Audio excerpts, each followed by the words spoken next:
Good morning and welcome to the Calaveras County Board of Supervisors meeting for September 13th, 2022. If you could please stand for the pledge.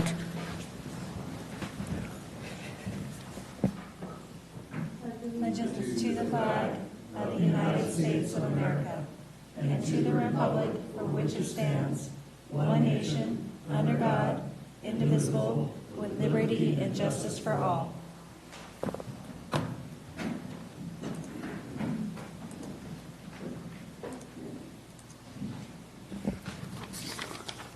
So earlier we went into closed session. At this time there is no report out, as we will be convening back into closed session after the regular agenda.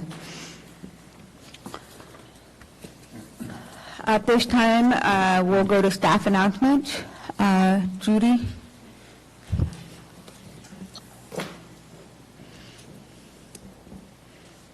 Good morning, Madam Chair, members of the board. Judy Hawkins, Human Resources and Risk Management.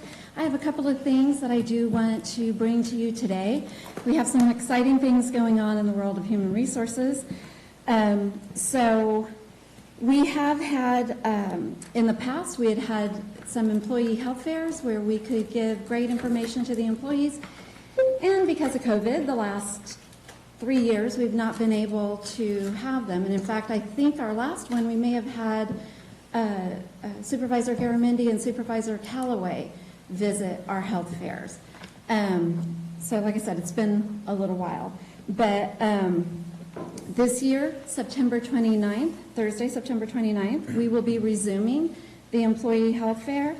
And we're able to bring the message of wellness. And so when we talk about wellness to our employees, it's not just your benefit that you're enrolled in. There are some wonderful things with wellness. We have mental health wellness. We have financial wellness. And so we have all of these different things that we're going to be focusing on, just not which benefit plan you're enrolled in. So, for example, PRISM will be there to discuss some of the programs that we have outside of Adventist Blue Cross. So we have programs such as CAREM, and what CAREM is employees who have to have shoulder surgery, knee surgery, back surgery, and elbow surgery, and then starting January 1st for those who have breast cancer. They enroll with CAREM and they will be sent to a center of excellence to have their surgery. CAREM pays for the co-pays, they pay for the transportation. They have a medical navigator that will make sure that the medical files from the employee's primary physician is transferred over to the surgeon and center that will be doing the surgeries. This is a great opportunity for employees to have these surgeries at the best hospitals by the best surgeons, and it also, like I said, picks up co-pays and transportation costs, and you can even it'll pay for you to have somebody with you and pay for a hotel. So CAREM is one of great programs that we want to make sure that everybody is informed on. We have had, I believe, 3 employees who have used CAREM and have nothing but good things to say about it. So we want to make sure that that information gets out to everybody else. We also have a new program this year called Hinge. And when you think of, it's for physical therapy, and it's ability to do physical therapy remotely. And so when you enroll into Hinge, they will send you monitors and an iPad. And so when you set up your physical therapy, you have your therapist on the iPad walking you through your exercises, and the monitors ensure that the exercises are being done correctly. So with us being a little bit off the beaten path, this helps with physical therapy and saving time from driving back and forth to your therapist. Hinge is new, and so we're excited to bring that information to the employees. And then also we have Livongo. Livongo, I think of Live Long. It is for those with diabetes. And so type 1 or type 2 diabetes, if they have had that diagnosis, it will help the employee be able to have access to resources for free. So if you have type 1 diabetes, it will help with those monitors that go like on your skin, and then it will let you know when you have either a spike or you have dropped. And then it also will notify a health professional. If they cannot get a hold of you, then they will notify next of kin to make sure everything's okay and then you haven't passed out. So Livongo will get you all of your diabetes supplies for free, and then help you work out what is the best monitoring solution. And so all of these, and the idea and why PRISM brings these programs to us and without a cost to the employee, is try to prevent more catastrophic illnesses that does cost the insurance more money, and then also we want to make sure our employees are well and healthy. And sometimes, especially diabetes is one that people don't necessarily give the proper attention to and can create very serious catastrophic illnesses down the road. So we're excited to get the information out on those. Like I said, besides your normal health care plans. Also, we want to focus on financial wellness. It's very important that we give all the information to our employees on programs such as the RCRC Assist to Own program. We have sent out information to our employees on this program, and then we want to make sure that we have a representative from RCRC there. They have confirmed that we will, and they can talk through the program with the employee. So the program will assist employees of Calaveras County, because we are a participating county, by providing down payment and closing cost assistance up to 5.5%. There are kind of layers to it that they will talk that through with the employees. And then it's also combined with an attractive first mortgage interest rate.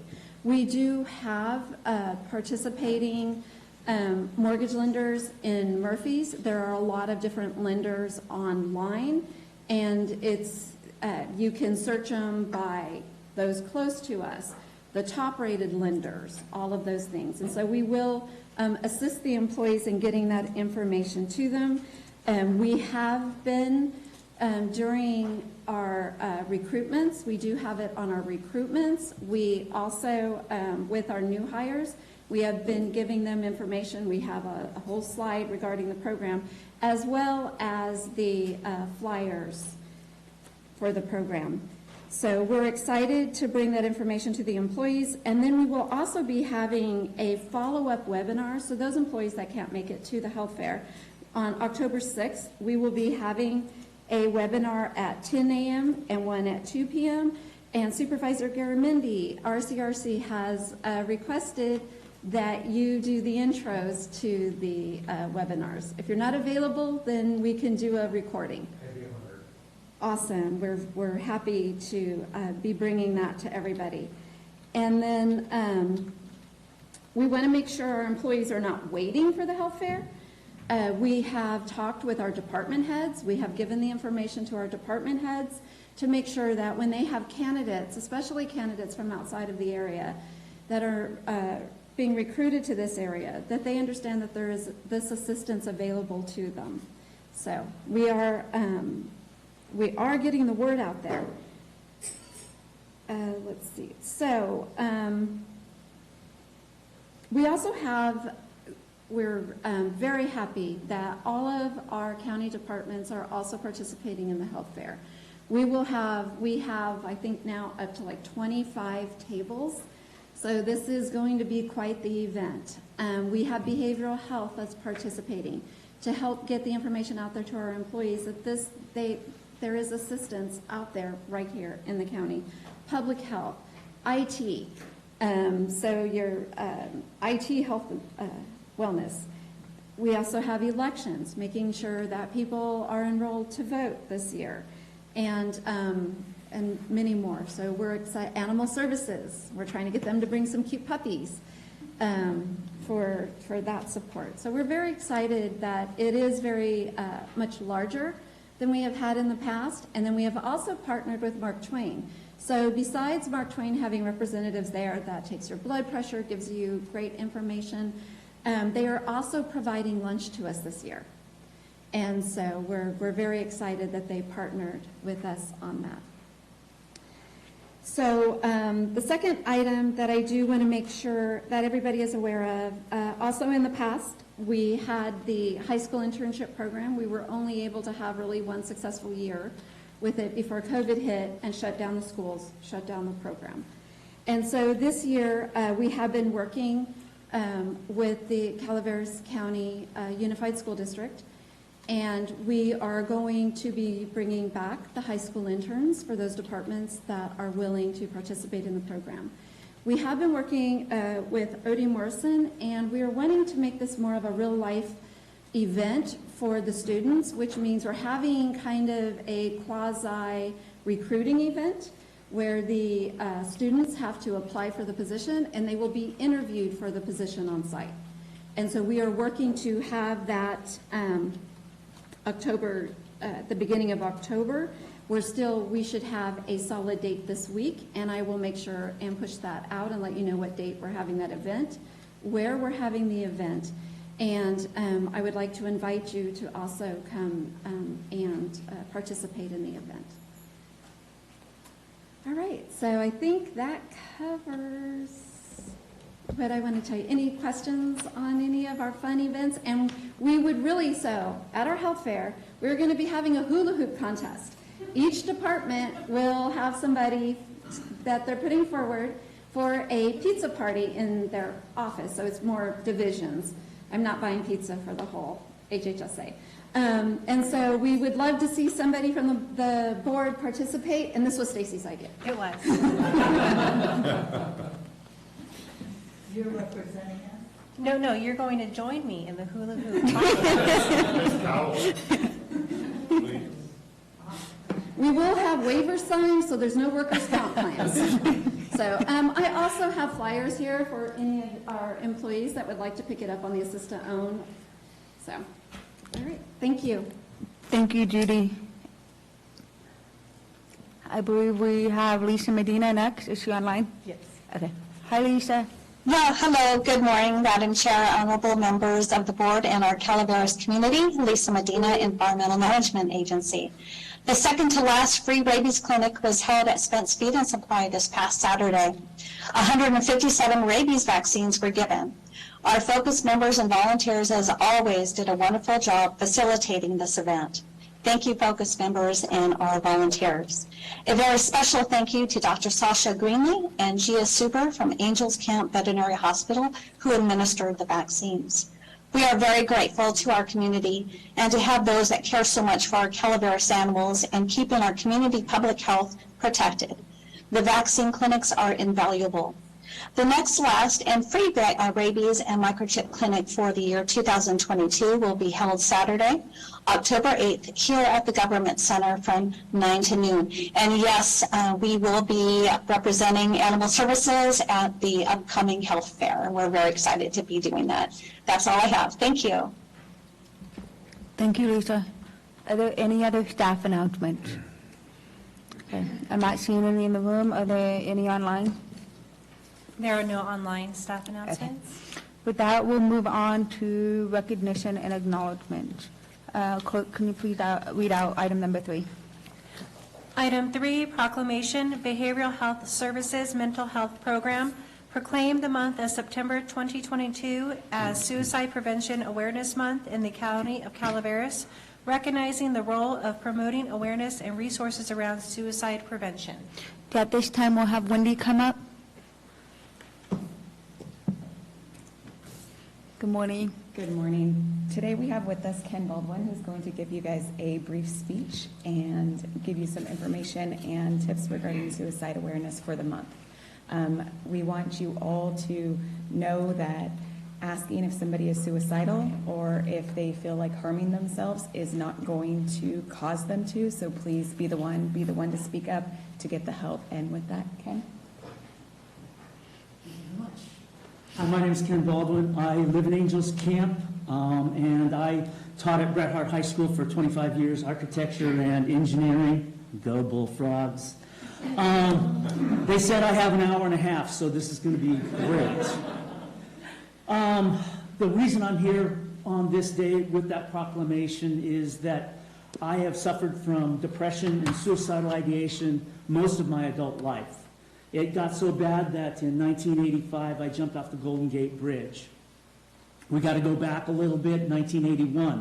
1981, I was depressed, I was suicidal. I decided to take my life. I took pills and alcohol. I took them, and an hour later, I was neither drunk nor sleepy. I went home to talk to my wife about that, and she said, let's not talk about this. And so we didn't. We didn't tell anybody what had happened. We didn't tell anybody what I'd done because we were ashamed. We were ashamed of who I was. We were ashamed of what I'd done. It was dark. So we didn't talk about it. What happened? 3 years later, I decided again to kill myself, and I decided that the Golden Gate Bridge is the way to do it. I go to the Golden Gate Bridge, I jump off, I immediately understand that this is the wrong thing to do. I wanted to live now. I wanted to live. And that's what started this whole thing, is because I understood that I wanted to live and that I had something to say, I started talking about it. It was almost immediate. Somebody asked me from a newspaper, they said, hey, would you talk about what you've done and who you are? And I said, absolutely. I have nothing to hide. I'm not ashamed of who I am. I'm troubled. My brain lies to me, but I have the tools to be able to handle life and life's crises. And so I started talking, and I started talking, and talking and talking and talking to anybody who would listen about suicide prevention and about what we can do to help people. And what happened was I was working one day, and Susan Sells and KB Alvarado came to my classroom and said, we know your story. We know your story. We know you tell your story. We'd like you to help us in Calaveras County Behavioral Health. We'd like you to help us get the word out that you can help people. And the process, the program that they had set up is called QPR, Question, Persuade, Refer. All it means is start the conversation. You see somebody who is in emotional distress, start the conversation. It may save their life. That was 6 years ago. I retired 4 years ago, and this is what I do now, is I do QPR for Calaveras County and Amador County. And it's really important that we start to talk about this so the people who need the help the most aren't ashamed to ask for the help. That's critical. That's what we need the most, is to start the conversation, start talking about it, and make sure that those people who need the help get the help they need. Thank you very much. I appreciate it. Thank you.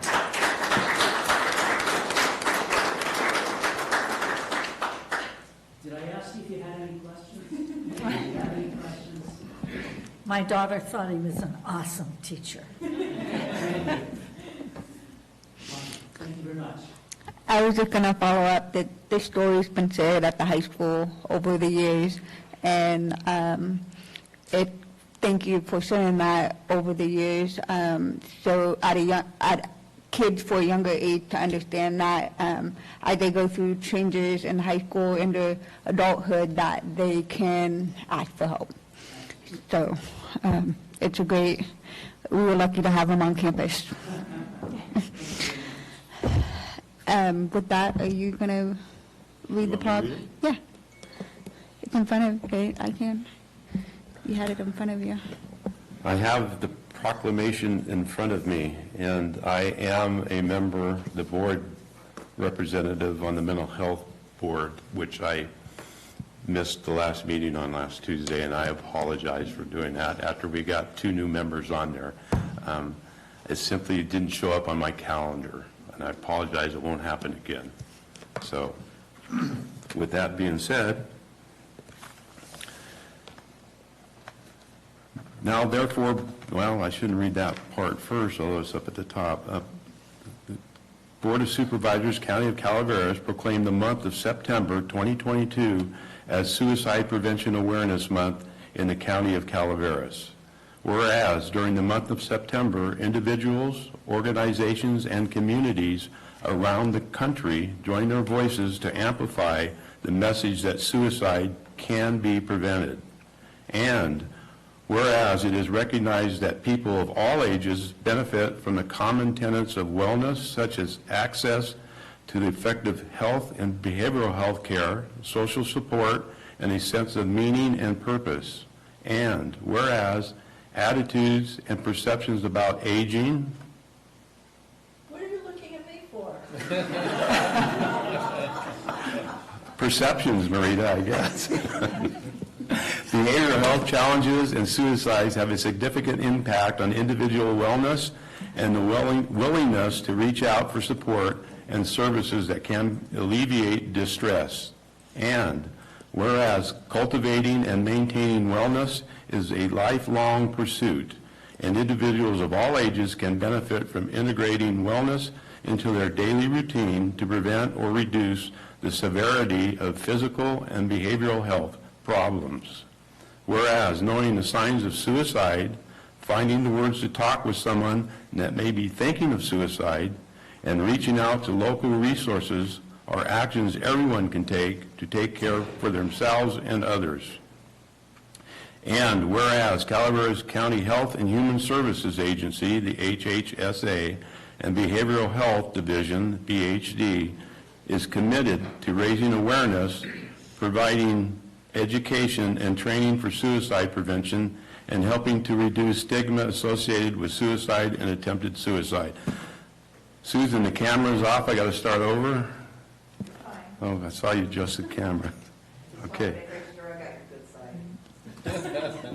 And whereas HHSA and BHD will conduct suicide prevention trainings in September that teach how to help others and how to talk about suicide without increasing the risk of harm. And with that, I'll ask, is there any public comments? Yes.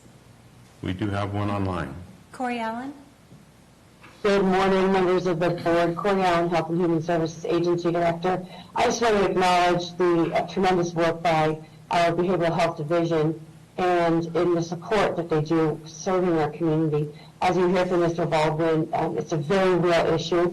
These are very real conversations to be having, and it's through the Behavioral Health Division that we are providing a safety net. I want to acknowledge the courage and the vulnerability that it takes by those who are willing to speak up, and for those that are willing and able to listen and provide the support needed. So thank you so much. Thank you for that proclamation. And to Wendy Alt, well done to you and your team. Thank you, Corey. Is there anyone else online? There are no further online public comments. No other comments in the room? Okay, with that, I'll bring it back to the board. Is there any board comments? Anybody wish to say anything? No, but I'll move. You will move? Okay, I have a motion by Amanda. Do I have a second? Second. A second by Ben. Call for a vote. All in favor? Aye. Opposed? Passes 5-0. Therefore, be it proclaimed that the County of Calaveras Board of Supervisors proclaims the month of September 2022 as Suicide Prevention Awareness Month in the County of Calaveras, and welcomes community members to take part in suicide prevention trainings and to learn about local resources that pertain to suicide prevention.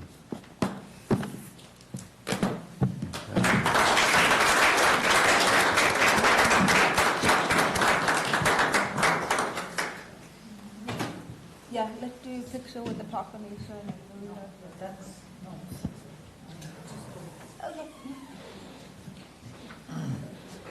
We also have Julie Carson here with me, who is our new MHSA Senior Department Analyst, who is replacing Susan Sells.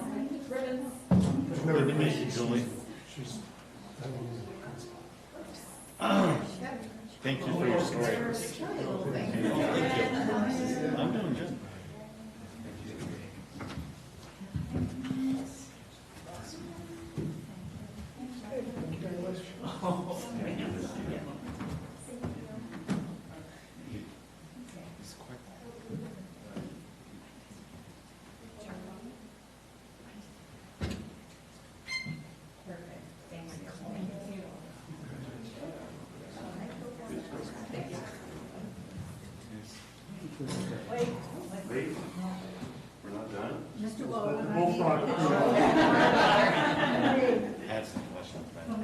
To send them on a visit. Ready? Perfect. Thank you. And then, subject to, Oh, yeah, absolutely.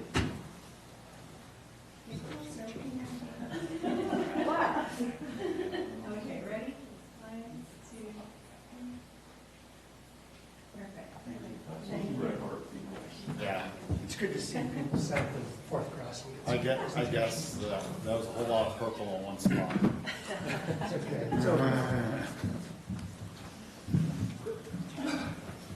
Oh, did I mention he was a Bret Hart teacher? Where? Who? What? It's homecoming week, too. Do you have a frog in your throat? Okay. Well, thank you, everyone. Next, we will move on to general public comment.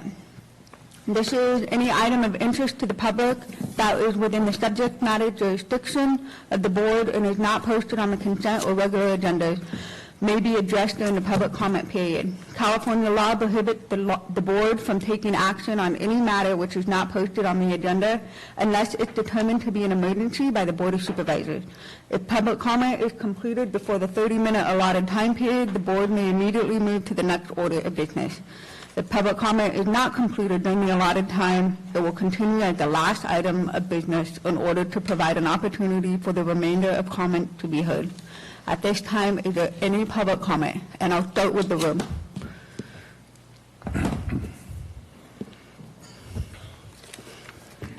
And then be mindful of the light. The clerk will turn the light on for green, yellow, and red. Ready, Al? You ready? Go. Good morning. My name is Al Segala. I'm president of the Calaveras County Taxpayer Association, and I'm speaking on their behalf. I also belong to other groups, but this is not related to that. This is a new item that should be interesting. We have tremendous losses in the billions of dollars due to wildfires. And this is going on year after year. Our friends in the fire prevention field say that the best approach to fire prevention is early strike or first response. Well, in the case of the wildfires, we're losing billions of dollars. There is a possible way to reduce that, and that's larger aircraft, big tankers, already airborne and already flying in the areas that have been shown to be subject to these wildfires. And there may be some other things as well that could be done to bring about a successful early response. What's happening now, there is no early response. So as a consequence, it's automatic that we're going to be spending or taking losses of billions of dollars to save maybe a few $1 million. One of these tankers costs $250,000 per day, but if you had several of them, it could very well be possible that we'd be spending $1 million to save $1 billion. That seems to make sense. And I would suggest that this be looked into a little closer, that a committee be formed to approach these wildfires to see if we can reduce, to improve early response. Thank you. Thank you.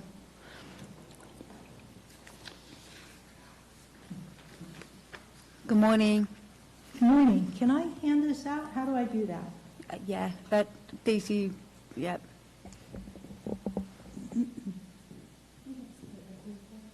Oh, thank you. Good morning. Terry McBride, New California State, Calaveras County Chair and Senator. New California State is a new state in development forming from the state of California. New California State is exercising its God-given rights as declared in the 1776 United States Declaration of Independence and as ratified in the 1789 United States Constitution under Article 4, Sections 3 and 4. New California is the making of a new state, just like 50 other states have been formed to make the Union of States. I have here for you some eye-opening numbers, and I hope that you will take a good look at that. This was just released last night. California doesn't have any money. We, the people of the state of New California, notice to all Californians, this is the first declaration of truth. I know I'm going to run out of time. That's why I gave you copies. We follow the Constitution. So what I want to read is that we follow the first, the fourth.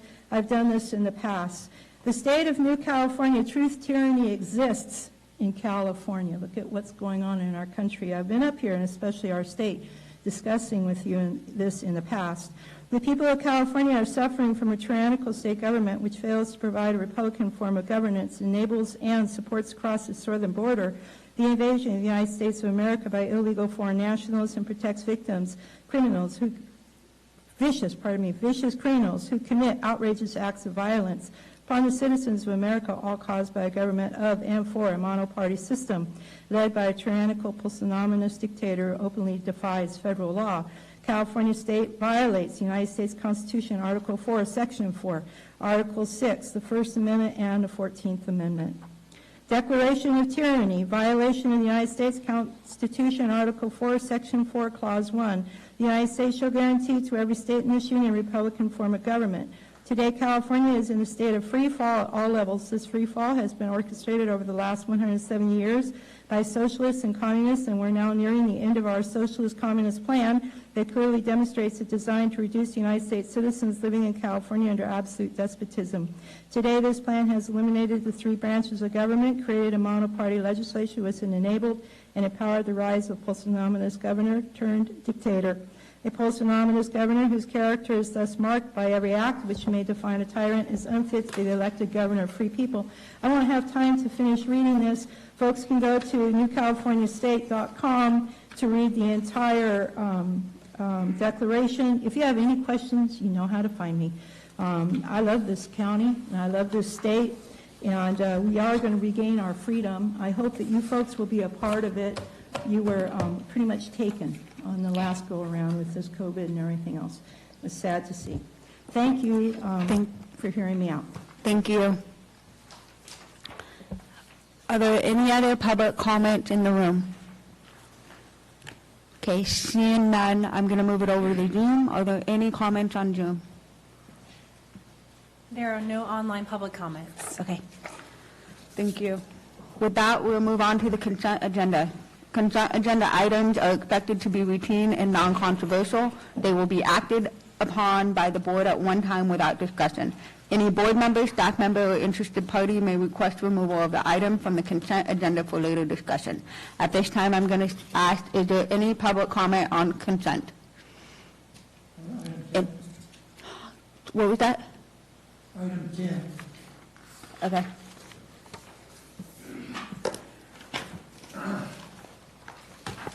Is there any other public comment? Are there any online? There are no online public comments. Any staff comments? Seeing none, I'll move it to the board. Is there any board member that wishes to pull an item? 13. 13, okay. Is there any other comment? Okay, seeing none, is there a motion to approve the consent agenda item, pulling 10 and 13 for discussion? So moved, Madam Chair. Is there a second? Second. Okay, seconded by Supervisor Garamendi. Any public comment? Seeing none, all in favor? Aye. All day? Seeing none, 5-0. So item number 10. Thank you, Elsa Gallen again. Yeah. One of the things that concerns the taxpayer and also citizens is losing their freedom by a slow change in our form of government from a constitutional republic, which is what we were intended to be, into more of a socialist dictatorship. It's not a democracy. And this action item has to do with government funding in local law enforcement. And I would suggest that anything along the lines of federal or even state funding of local law enforcement or even our courts should be looked at very carefully to prevent a loss of freedom for our citizens and a loss of local control by our local elected officials. It's been ruled that which the government subsidizes, it should control. And I agree with that. I'm sure you do too. So it's this process. It's kind of gradual, but if we become alert to it, we'll be able to protect our Constitution and do a better job in preserving the future for our children. Thank you. Thank you. Is there any other public comment on consent agenda 10? Then, we'll move to 13 then. Do you want to vote on that one first? Are we thinking we vote on both of them together, or do you want to do it separate? You want to do it separate? Okay. this one. Okay, with that, is there a motion to approve consent agenda item number 10? I'll move this item. Second? Second? All in favor? Aye. Any opposed? Seeing none, 5-0. Did you catch who? Yes, Marie Okay. Gary, thank you. Okay. Okay, next we have consent agenda item number 13, Supervisor Stopper and Callaway seem to both pull it, so who wants to talk first? Go ahead, Ms. Callaway.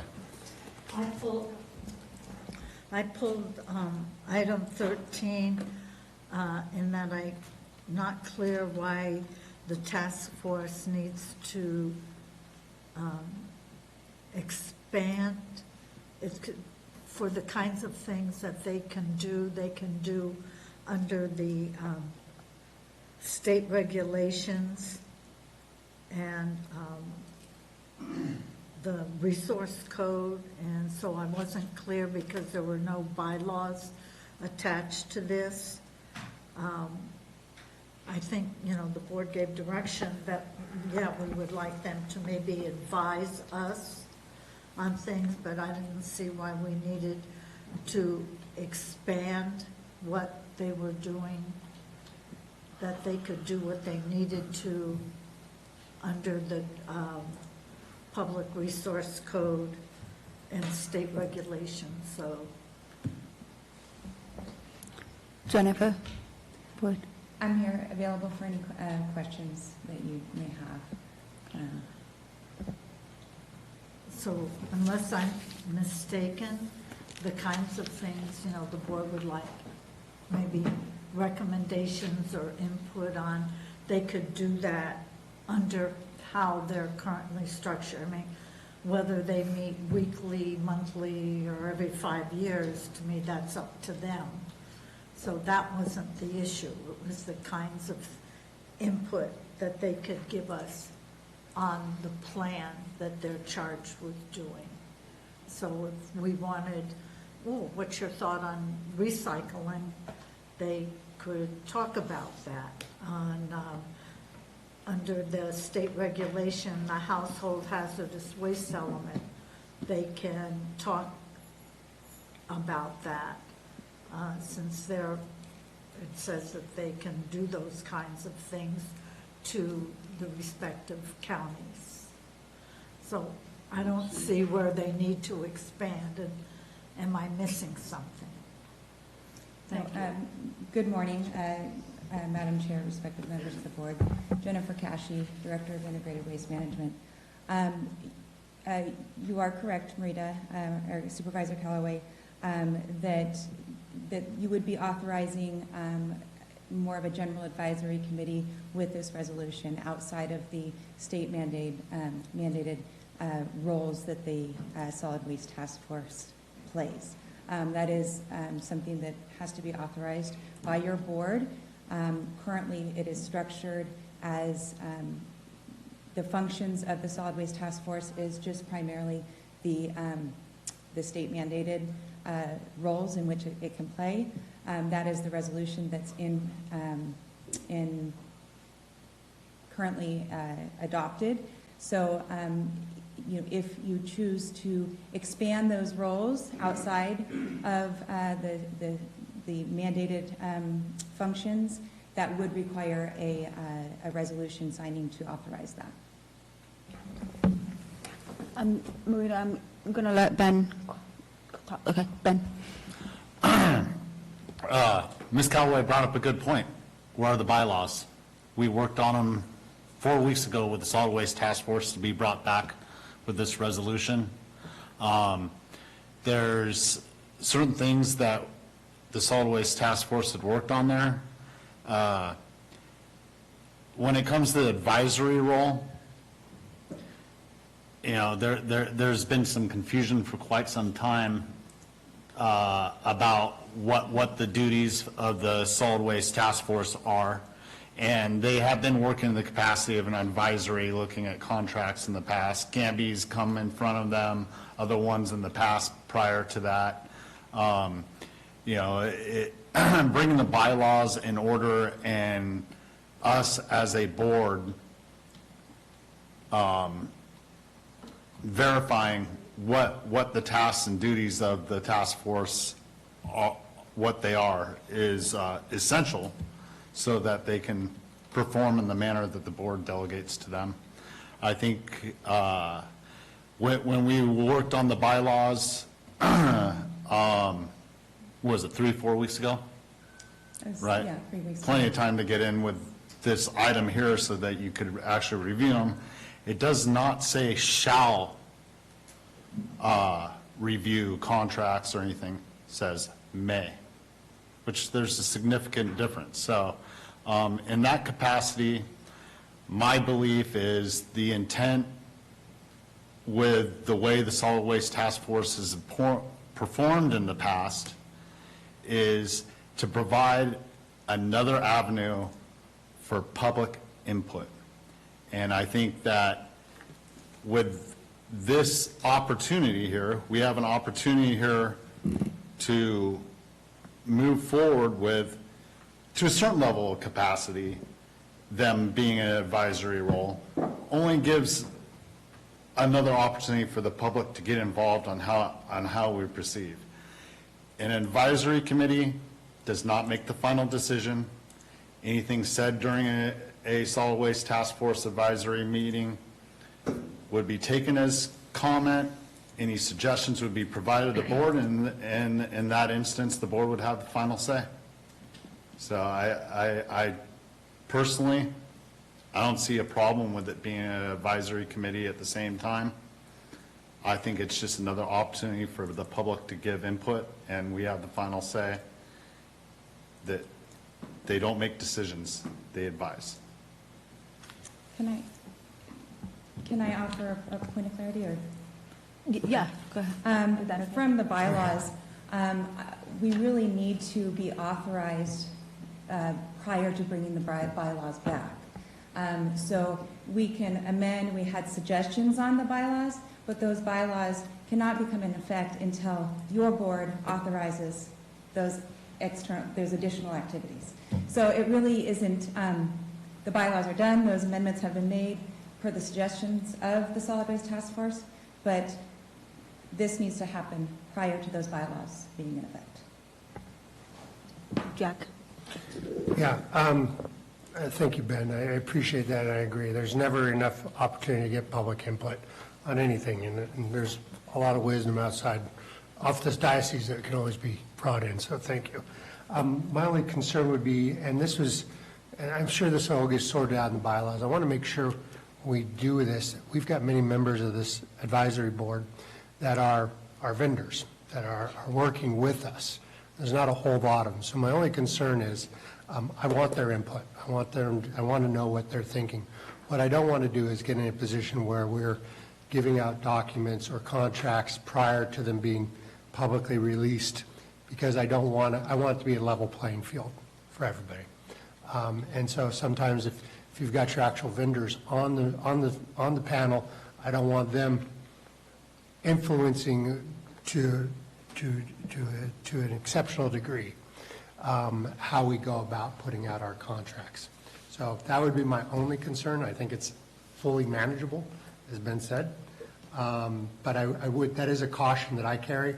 I don't think it's a caution enough for me to not vote for this, but I would like that considered as we go through. There's just got to be some separation, because we're too small a community, and we can't have people in the room making those final decisions or shaping what's in the best interest of the county overall. Good point, Mr. Garamendi. I concur, and I think there's certain tools we can put into place. I would use the Gamby contract that came before the Solid Waste Task Force a few years ago as one. Mark Zane works for Gamby. He's also on the Solid Waste Task Force. At that time, he afforded himself the opportunity to recuse himself from the vote. At that point, of course, he'd already seen the contract because he was the one that worked with it from Gamby's side. But at that point, the tools were in place, and I think that, yes, absolutely, we should proceed cautiously whenever there's a potential interest when it comes to a contract that could be, Yeah, I don't know the proper word. Yeah, I mean, you're right, it can get complicated, Supervisor Stopper and Garamendi, just because the Solid Waste Task Force is a Brown Act body, and so in general, if a contract is going to be looked at or reviewed by that body, you know, it needs to generally become a public document at that time, so mechanically, it does get a little bit tricky if we are asking the task force to review contracts.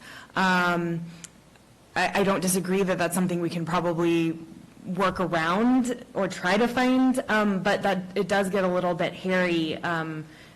Granted, there are many other advisory functions and points of input aside from contracts, and I think, you know, Supervisor Stopper's point is a good one, that to say that the task force may review contracts does not mean that they have to or get to in every instance, and that's something that we may need to look at. And I do, just from a procedural standpoint, I just want to echo what Ms. Cashy said. I do think that it makes sense for the board first to establish what the role of this task force will be, and then put bylaws into place which are reflective of that role. So this item is sort of a precursor to then bylaws coming forward. I concur with council. There's, and you know, may and shall, and any review, if there's a potential contract going through, it should always go to council first to look at it, to make sure that, you know, if it's significant enough to the point where, look, they can give their opinions, but they can't necessarily see the contract, that there should be tools in place for review on that. And my office will obviously continue to work with IWM and the task force on that. I do want to bring up that we do, as a Brown Act body, there are some difficulties when we have them play a role in contract review, given that proposals are typically not public up until a contract is negotiated. So as a practical matter, having the task force look at contracts can become problematic. Do you have something? Yeah, I agree with Jack and Ben. I just want to add one caveat to that. You mentioned the Gamby contract came, and Gamby was on the board. They didn't vote for it. The Brown Act requires them to leave the room. They can't even be in the discussion of any of it. They're being in violation of the Brown Act, not only just voting on it, being in the discussion of it. So that needs to be followed if you're going to review any contract or have any discussions that has to do with anybody that's on the board. any of the contractors on the board. They need to recuse themselves completely out of the room. So, Are there any other questions from the board? I agree with Supervisor Callaway. I have some concerns about it as well. I think if there's a way for the bylaws to be more clear and keeping people in their lanes. My concern about contracts is how it impacts operations out of the department. Typically when, let's use Public Works, we've got paving, that never leaves that department. So I'm a bit confused why, and then it comes to the board to approve whoever the contract is awarded. So I'm a bit confused why contracts are even mentioned in the bylaws. I understand the intent, but I see potential issues if people are not going to, or are not educated on what the Brown Act rules are. And if the task force is not going to respect those rules, then we need a tighter mechanism to keep that, those roles and responsibilities, whether that be in the department or directly with the Board of Supervisors. I think we have a lot of new members, and I think they're going to be needing a lot of education on that, but it isn't just to sit there and chit-chat, so I'm a little worried about that. And then the state mandates. I mean, my impression of what the task force is supposed to do, granted, we have a lot of landfill issues that are coming up, and it was a way to streamline.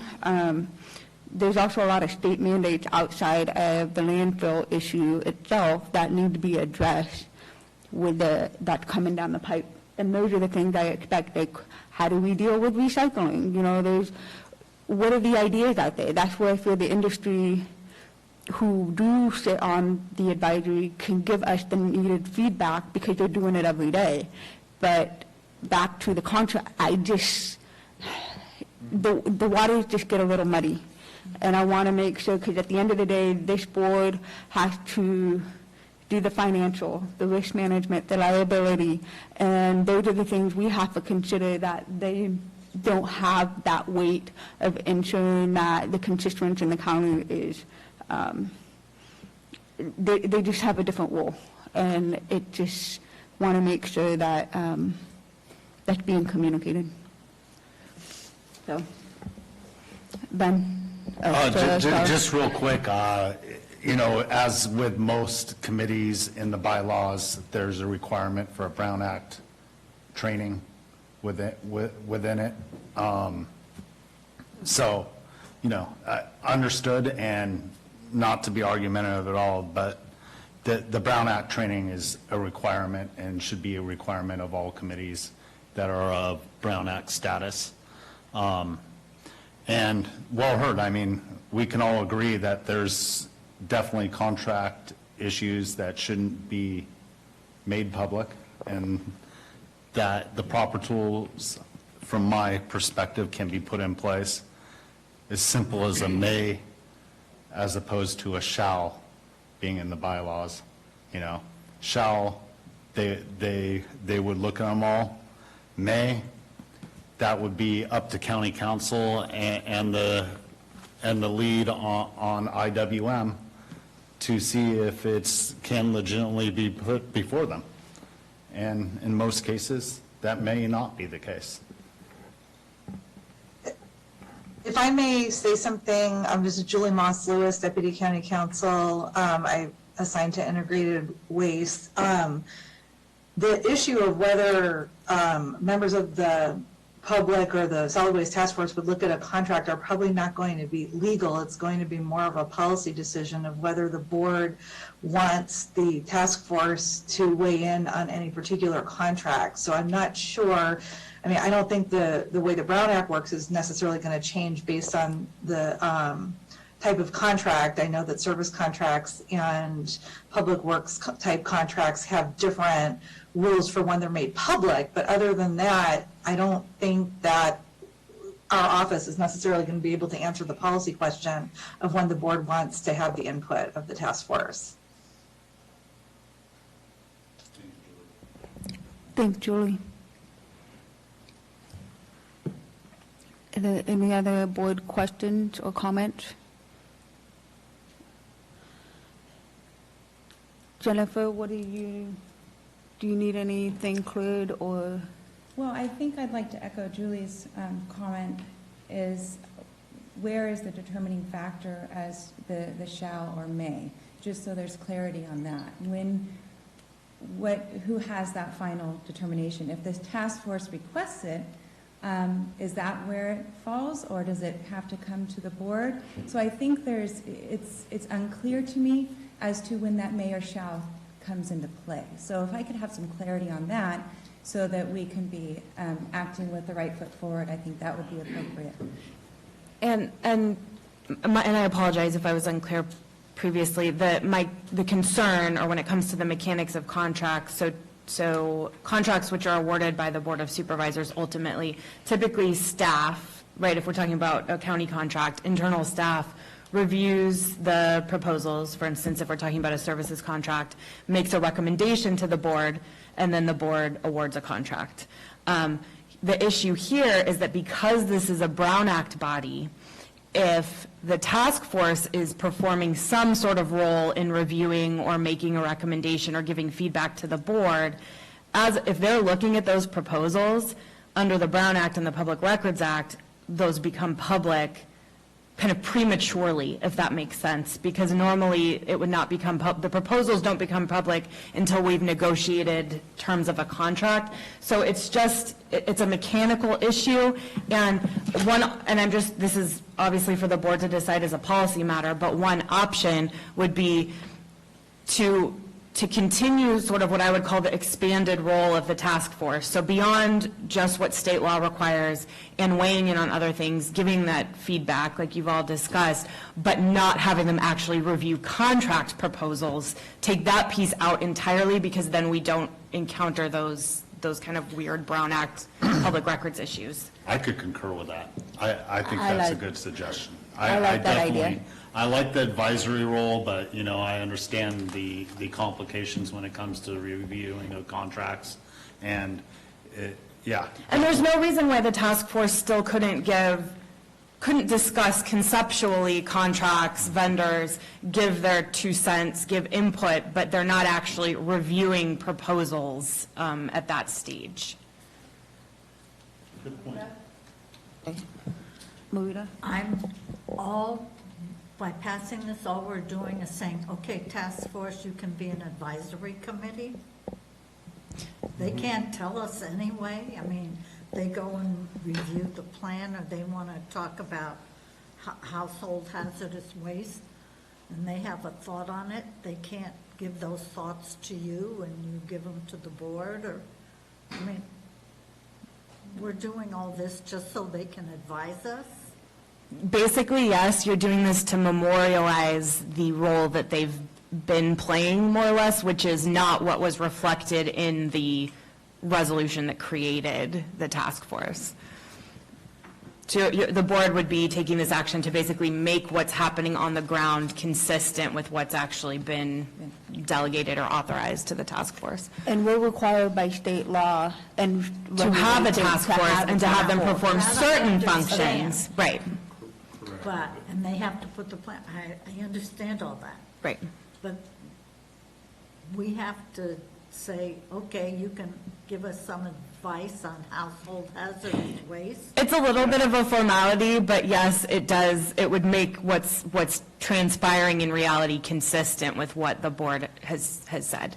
And nothing outside of what's required by state resource code? It is an expanded role from what's required, which is fine. That's absolutely the board's prerogative, and that's what's been happening. This just syncs it all up. So we know what the task force has been doing. They're an advisory committee in a more expanded way than is mandated by state law. The board, if you want that to continue, this does that. So the question is, an expanded role, what does that mean? That means they can now give us advice on all the things that they are already charged with doing. If I can jump in real quick. Supervisor Callaway, the household hazardous waste element, recycling, non-disposal facility elements, those are all included in the state requirement. So I just wanted to make that clear, that the discussing household hazardous waste is not a part of the expanded rules. It is part of that state mandated. And this, Julie Moss Lewis again. Sorry, thank you. We're asking to approve this, betting on the come, because we haven't seen the bylaws. We can change the bylaws if they send us something you don't like, Ms. I Calaveras. think the bylaws will be tailored to reflect whatever authority and role the board today wants to give to this task force. And so it sounds like those will be all the statutory functions plus a kind of more expanded advisory role, but not reviewing, if that's the board's choice, not reviewing the contract. So I've been on the board long enough to know, what does an expanded role mean? I think the staff report lays out the distinctions. Julie, feel free to jump in. It's a relatively limited statutory role required by state law versus what the task force is doing. Yeah, so the state law requires the city and the county to partner to implement on a countywide basis, including in the cities and the county, the different state mandates regarding recycling and source reduction and what have you. And so within those state requirements, there's a broad role for the task force. It's mostly about implementation of the state role. In terms of things like how to financially operate a landfill or to vet a contract, things that are specific to the county's rules and responsibilities and roles. So we have a county-owned landfill. It wouldn't normally be part of the solid waste task force's function to talk about, for example, the financial health of integrated waste as a department, to talk about whether or not we should pick one consultant over another to do a fee study or a financial health review, that kind of a thing, or to recommend one person or another to serve in certain capacities, on county landfill types of issues or transfer station type of issues. So this would be expanding, the resolution would be expanding the state mandated tasks to include advising the board on county specific functions that are not necessarily requirements of state law. It's the lawyer version. I have one more question. Does the City of Angels have to approve this too, since they sit on the solid waste task force? They would not, Supervisor Callaway, because right now there already is a solid waste task force that has been created with the cooperation of the City of Angels. It would be up to the board whether they wanted the same partnership group to be also serving as a county-only advisory committee.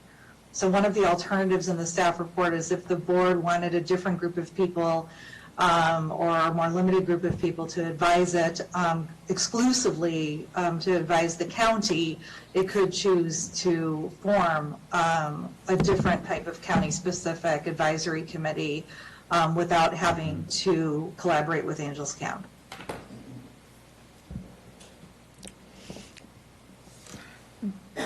Jack? Thank you. I think we're on the right track. I like the idea of taking the contracts out of that. I might expand just on what Julie had just said a second ago about advising on consultants. That's a flag for me. This is a very small, this is big industry, but a small amount of people working on this. So I think that a good role for an advisory board is to play, hey, I know good consultants, you should look at them. I don't want them picking the consultants because consultants help shape the contracts. So I think it's good to advise that these are good people, but I might put that under the contract removal as well. Things can get sideways pretty quick that way, and that's not in the interest of our taxpayers. Ben? I'm hearing, for the most part, some consensus here on taking out the contract part. In the capacity, they can advise on what the conceptually a contract can be, or these are good people, as Mr. Garamendi said. But I'm still in favor of the advisory role.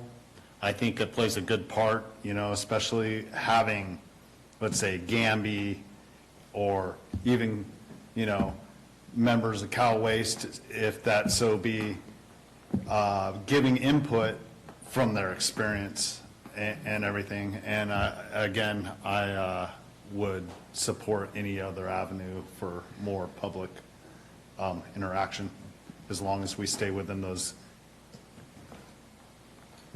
lane when it comes to contracts. Would we need, with the recommendation here, Sarah, at the top, would we need to amend this so that we can, for the contract part and everything? I don't believe so. The resolution that is in front of the board today merely states that the board is authorizing the Solid Waste Task Force to serve both its state-mandated statutory functions and sort of as a general advisory committee to the board. I think that it sounds that if this is the board's direction, that the bylaws will just exclude any participation by the task force in contract review, selection, et cetera. Does that make sense, Ms. Cashy? Yeah, and I think that maybe one kind of option maybe we haven't talked about is if you keep it to the state mandated roles, there's always an opportunity for your board to suggest the task force review something. So that is an option. I just wanted to provide all options that you may, as a board, decide that there is a topic or a concern or something of that nature where you can direct the Solid Waste Task Force to review those. I'm glad you brought that up, because one of my questions is, and in the advisory role, recognizing too that they're not going down a rabbit hole on something that's not the priority of the board. The board set the tone of what needs to be done, and while there might be some great ideas out there, which we want that advice, that we're not burdening staff time on things that are not, or countering county operations or county priorities, if that makes sense. Or just come up with something pie in the sky and start discussing it and go down the rabbit hole. I don't want them going. I'm not comfortable with them just coming up with ideas and that aren't meeting the county priorities. They need to understand what the county priorities are, and if we expand those advisory roles, you don't know where that might go. And I don't want it wasted on staff time chasing something that the board's not advising the advisory to do. An advisory committee would meet, the staff time provided is when Jen shows up to the advisory committee meeting, but they give no direction to staff on what they do. So they wouldn't be sending staff on any wild goose chases. They would be advising the board on what they think, which may be a rabbit hole to you, but at that point, you would make the decision on what staff's going to do. Okay. So, Madam Chair, I'm sorry, I just want to be clear. So our choices are move ahead as modified on the contracts or keep it as it is. Is that right? Get that right? And if we want to expand the advisory doesn't go or away. keep it to the state mandates, I prefer no contracts and keep it to the state mandates. But the consensus seems just to be the contracts to be removed. I support Supervisor Follendorf on her comments on this, especially barring the fact there are no bylaws attached. We can't have bylaws attached yet because we haven't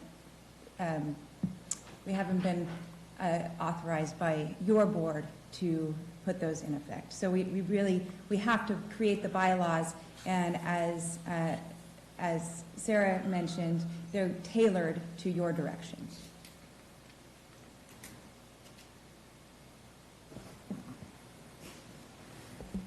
Gay.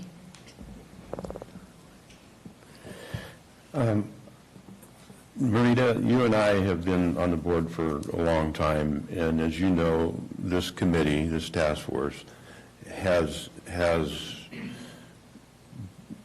been up and down and up and down and up and down. There's a period of time it didn't even meet for quite a while, and there was no members. Now there's members on there, and they're consistently meeting, and they're discussing matters. I understand about the state mandate. Initially, I was kind of down that same line, but I think if we expand it somewhat, we're going to have a better committee, and we're going to have more members wanting to stay on the committee. The problem was, a lot of times you heard, because I was the board-appointed person for this committee several years ago, we don't do anything.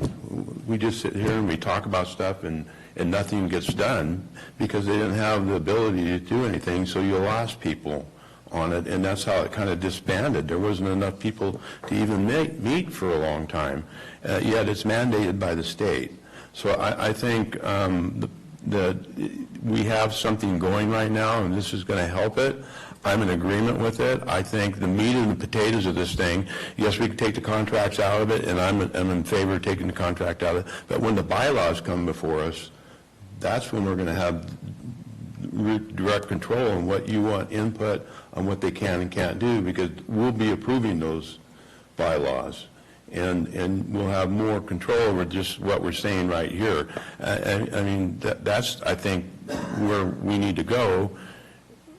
I'm in favor of allowing this, but without the contracts in it. And when we come to bylaws, we can have the discussion on the bylaws that limit them on whatever we decide as a board to limit them on. But I don't want to, because of the fact that where we're out at Rock Creek right now and where it's going to be in a couple of years, I think we need to make sure we give them the ability to help us get through that period to the point where we are closing it and opening a new section of it, and it can go smoothly, and this task force is in the position to be able to do that with the members they have and the consistency of them meeting monthly will help us down that path.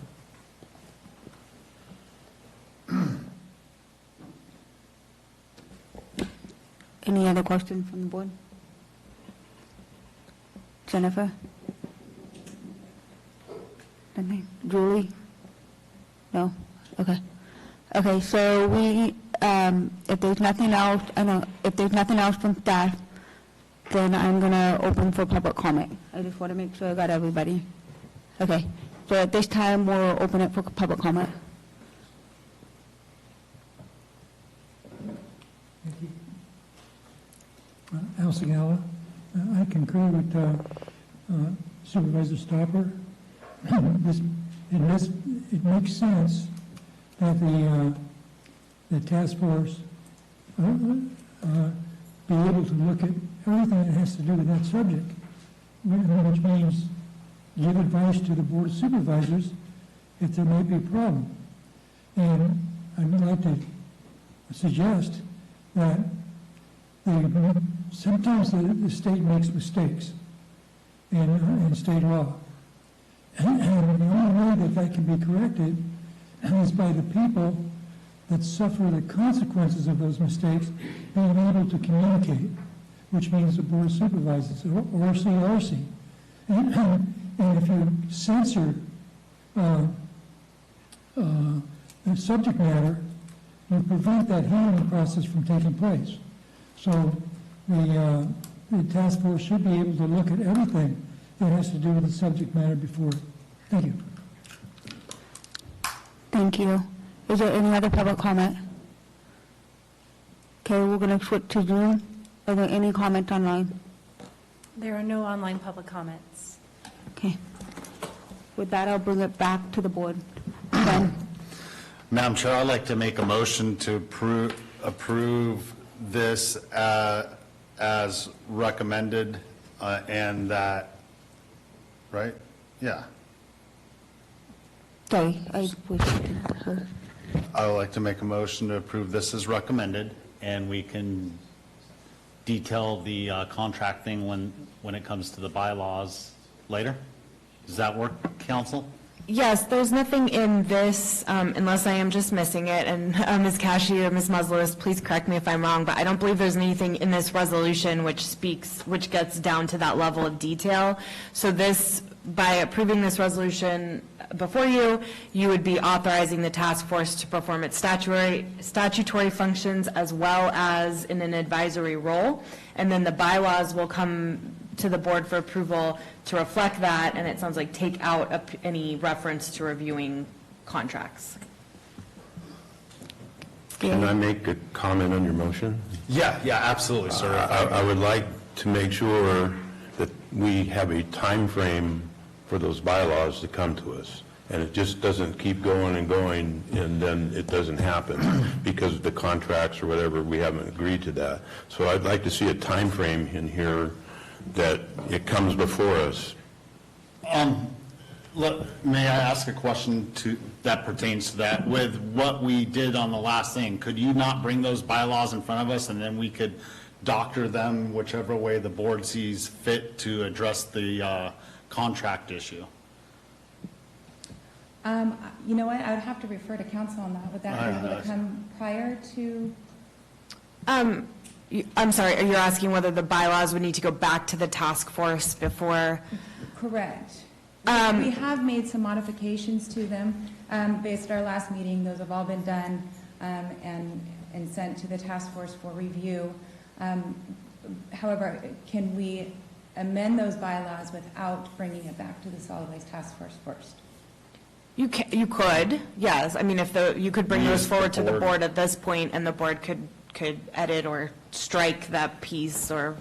I think so with that said, Mr. Toffman, with a timely manner, I think they're ready as soon as we can get it through IQM2. So that would probably put it, what, two weeks out? So that by the end of the month?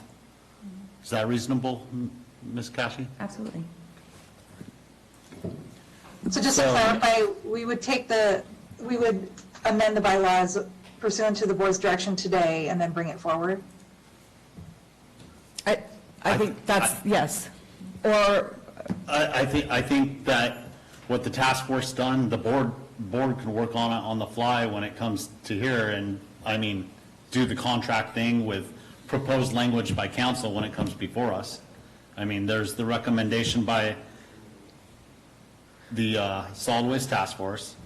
Yes, it's got a problem with it when it comes to the contracts.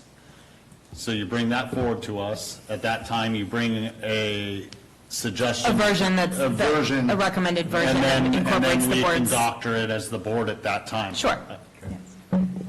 Does that seem reasonable? Yes, I can do Yes. that. Okay, so with that, I think we've thoroughly complicated it, but my recommendation, or I still stand with the recommendation here with my motion, and the rest we can doctor later. Right, so the motion is to approve the resolution, the item as presented, with some additional direction given by the board, and we'll be bringing back bylaws. Correct. Yes, ma'am. Yeah. I'll second that. Okay, we got a motion and a second. At this time, can I have a motion of approval? I mean, sorry, all those in favor say aye. Aye. All those opposed? No.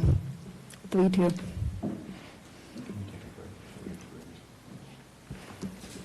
Okay.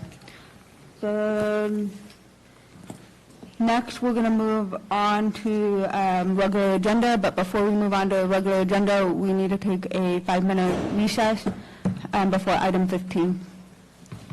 Does that work? That works.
Okay, thank you. At this time, we'll move on to regular agenda item number 15. Clerk, can you please read out?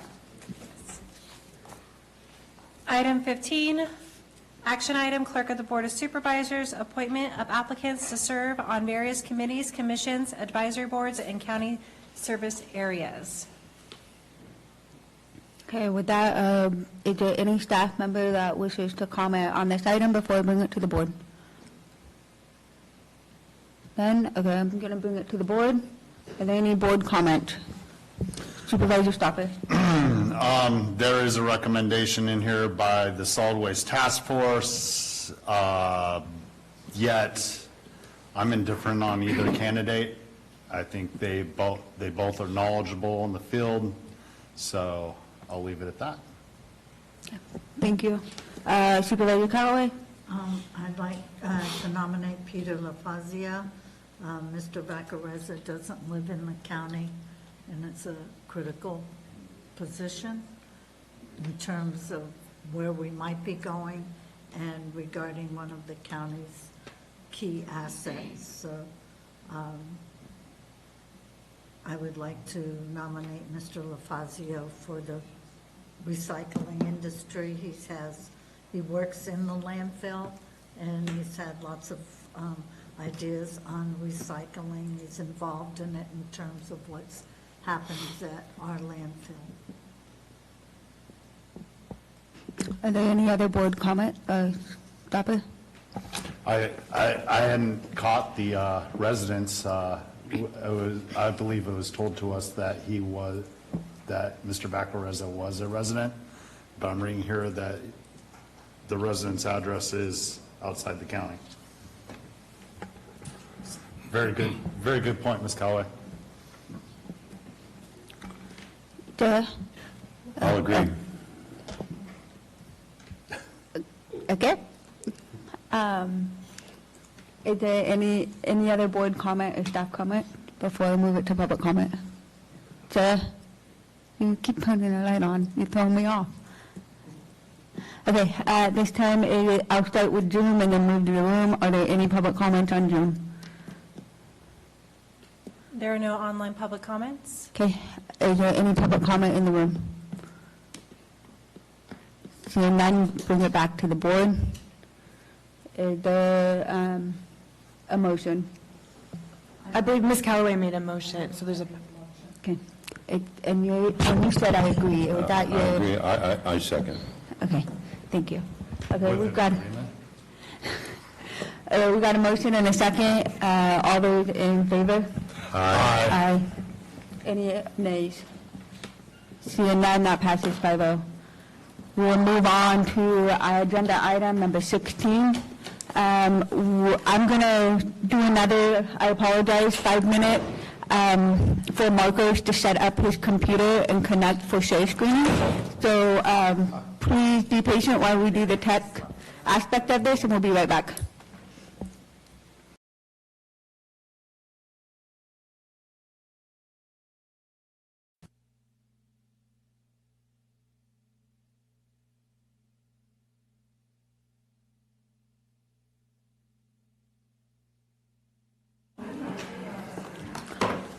Okay, thank you for your patience and welcome back. Next on the regular agenda is item number 16. If the clerk could please read that out. Item 16, action item, Administrative Office, conduct the fiscal year 2022-23 county budget hearings and direct staff to return on September 27, 2022 with the county budget resolutions. Now for our favorite item of the day. So I'm going to take this opportunity to turn it over to Marcos and let him kick this off.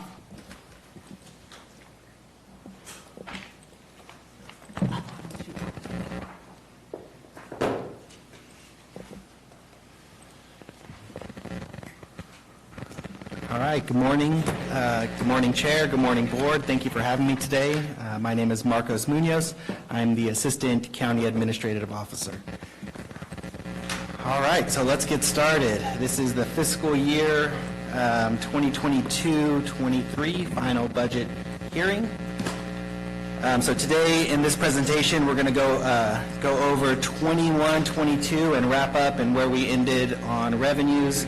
Then we're going to go into our budget and look at all operating funds, and then focus a majority of the time on the general fund, followed by some position requests that are in final budget.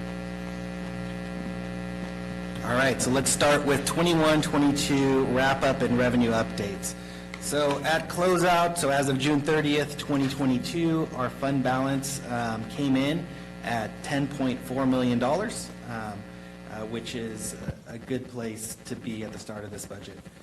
We did see strong revenues in sales tax. It came in 14.5% above 2020-21 actuals. TOT had a significant increase as it came in 56% above. Sorry, we're getting some feedback, Marcos. You didn't do anything wrong.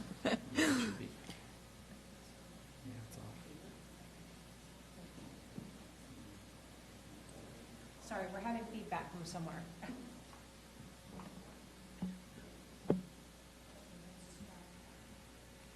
All right. And so TOT came in at 56% above actuals, and then excise tax also came in at 44% above 2021 actuals.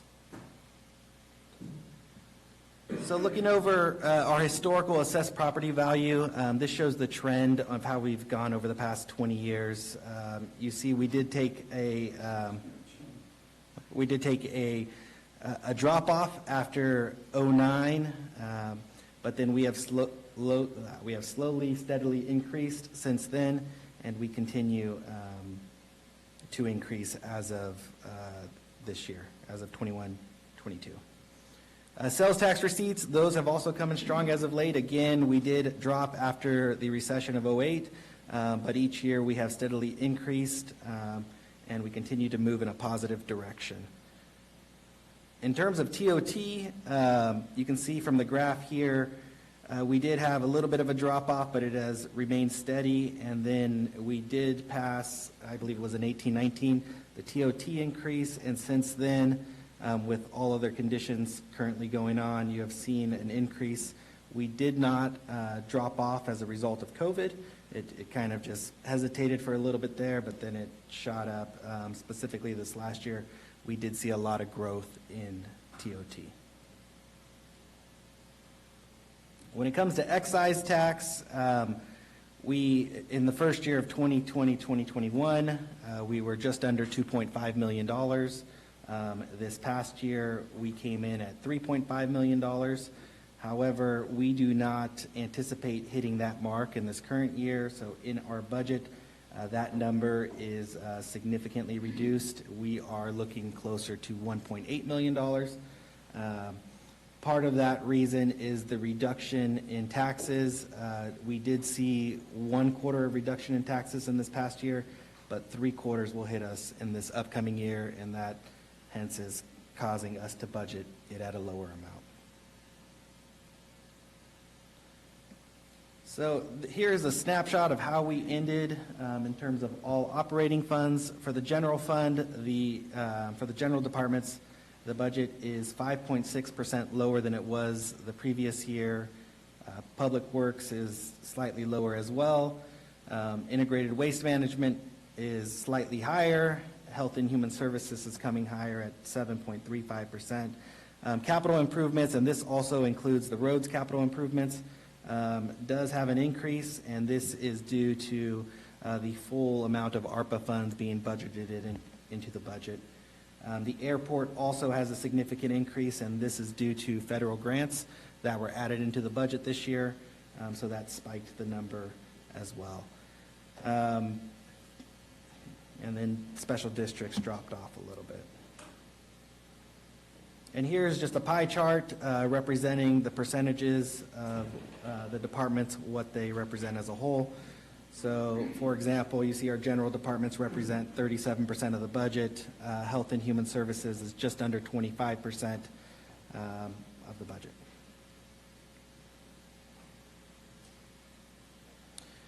And more specifically, here's the general fund. This is by service category. So overall, county admin and finance, we are coming in at a 3.89% increase. Public safety and protection is at 11%. Land use, which includes planning, building, 21 is down 21%. Health and human safety is down 7% for an overall decrease of 5.6%.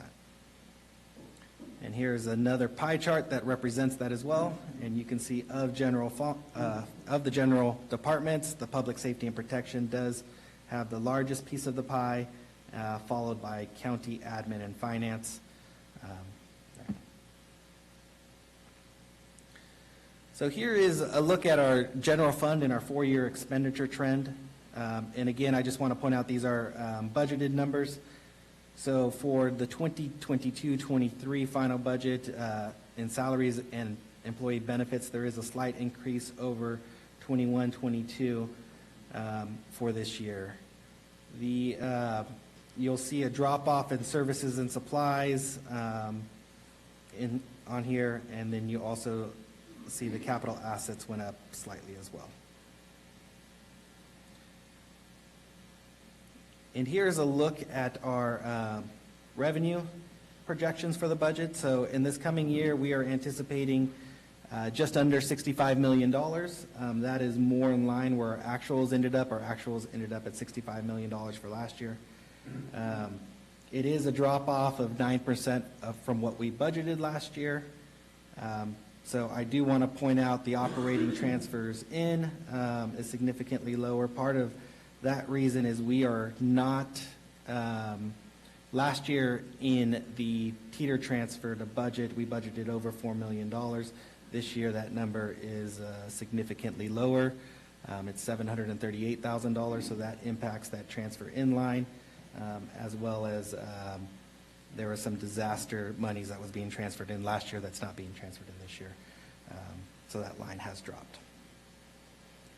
You'll also see that intergovernmental revenue for state increased significantly over the previous year, and that was more of a budgeting issue. We budgeted that in the charges for services category.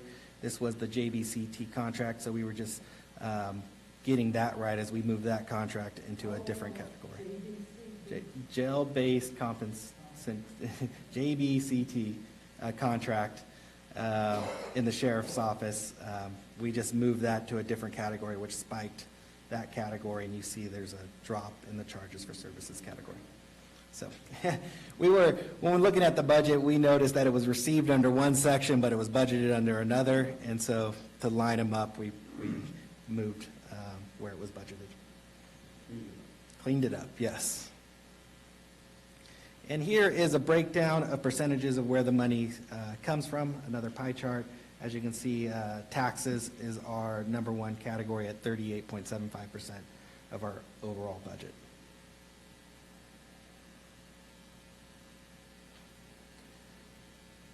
And here is the revenue over 4 years. The other slide was current year compared to last year. Here's a 4-year snapshot of where we've ended at, and you see we are currently just under $65 million.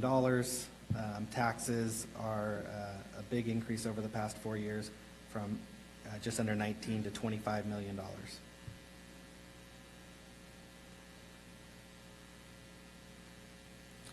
I did want to touch on TOT in this presentation. TOT has historically been divided into 4 categories, that being fire, the Calaveras Visitors Bureau, and Public Works, and the Sheriff's Department. I did not put Sheriff's Department on here. They received 25% of it as well. But in terms of fire, in 1819 we received just over $1 million. Fire received 25% of the share. In 1920 we received 1.4, and fire received 25%. In 2020, 2021, we did a little bit of a change to the methodology. This is where they were given 25% of what was budgeted that year, But then at that time, during budget hearings, it was discussed to begin using the look-back method. So you'll see in 21-22, we begin to budget 25% of the previous year. So for example, the 435,874 that fire received was 25% of the total received in 2020, 2021.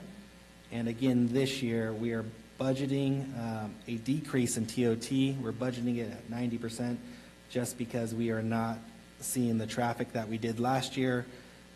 We're budgeting at a conservative amount, and we're definitely going to keep an eye on TOT as to where it's coming in going forward.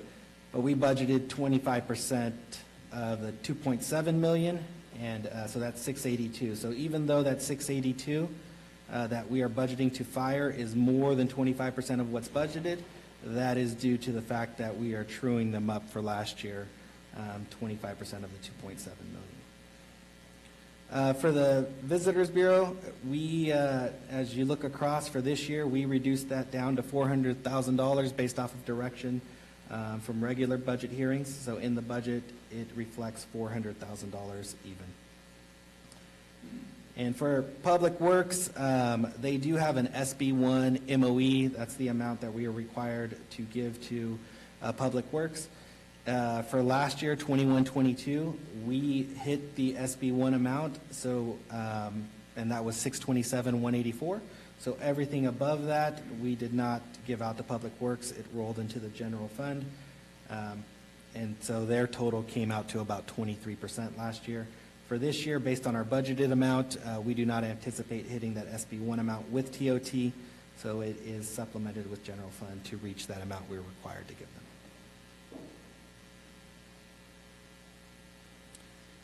In the final budget, we also have several position requests. I would like to go over those. So first, we're looking at the Public Works Department. There are 2 position requests in here. One is to update the job description for the deputy director. Currently, there is 1 deputy director position that is currently on the books, but the job description is outdated. So we are looking at updating that to make it more current. That position does require an engineering degree. There was discussion about taking that out or leaving that in. Ultimately, in your final budget package here, the engineering degree has been left in, so that job description still requires an engineering degree. The second position is reclassifying the business administrator to a deputy director of Public Works Administration. This is a new position, and so in the budget package, you'll see the job description for that position as well. The integrated waste management, we are requesting a gatekeeper for integrated waste to reclassify the gatekeeper to an integrated waste worker 1-2. This position came at recommended budget to the board. However, after the budget hearings, Labor requested a meeting on it, and so that delayed the position coming back to the board, and now it is here again at final budget. There is a reclassification of a limited term position in first 5 that takes it from a 0.8 FTE to a 1.0 FTE. This position is supported by MHSA dollars. There is a first 5 MOU agreement between Behavioral Health and first 5 where Behavioral Health is paying for the increase of that position. A few months ago, OES did a presentation regarding the Good Neighbor Agreement, and so in the final presentation is the request for a limited term department analyst. This is associated with that Good Neighbor Agreement. And then there are 5 positions being requested in Public Health. Public Health was recently awarded more ongoing money, and this came after recommended budget, so it was not in recommended budget. The California Budget Act of 22 is providing ongoing funding.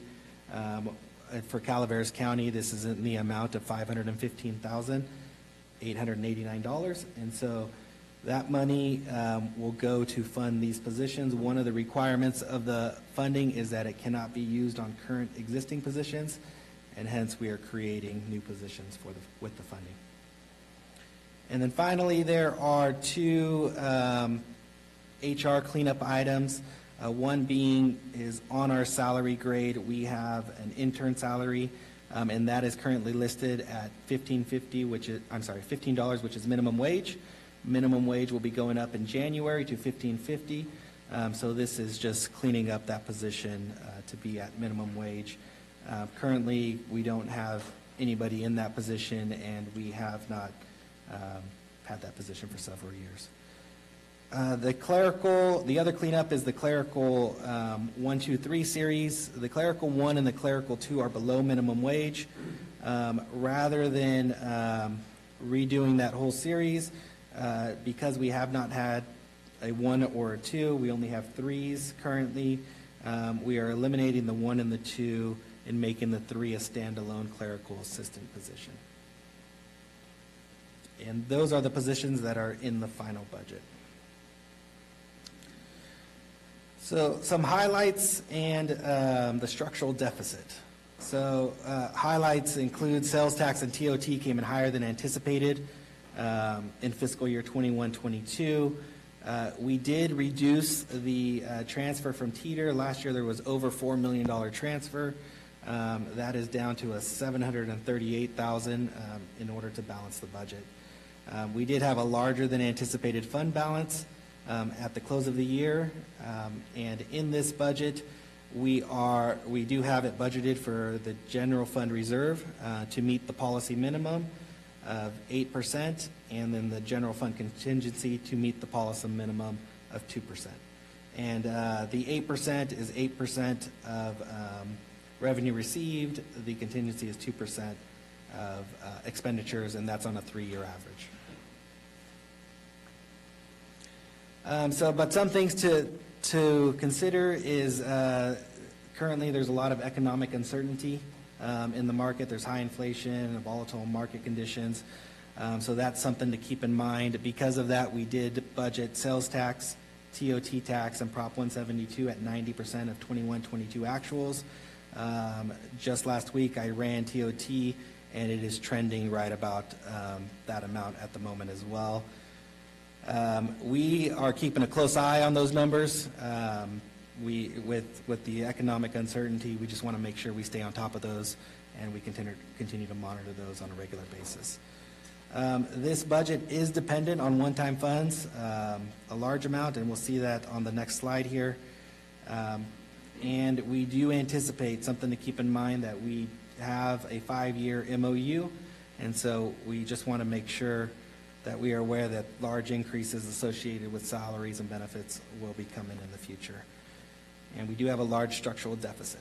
So here is our general fund reserve balance. To start the year, it's at 4.4, which is below the policy minimum, and so we in the budget have balanced $596,000 and change to go into the reserve to put it back up at that 8% minimum.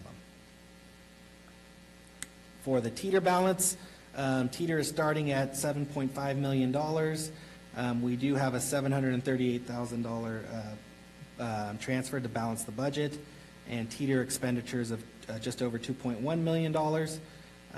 We do estimate revenue in this budget at $1 million, bringing our end-of-the-year anticipated fund balance to $5.65 million. And so here is our structural deficit.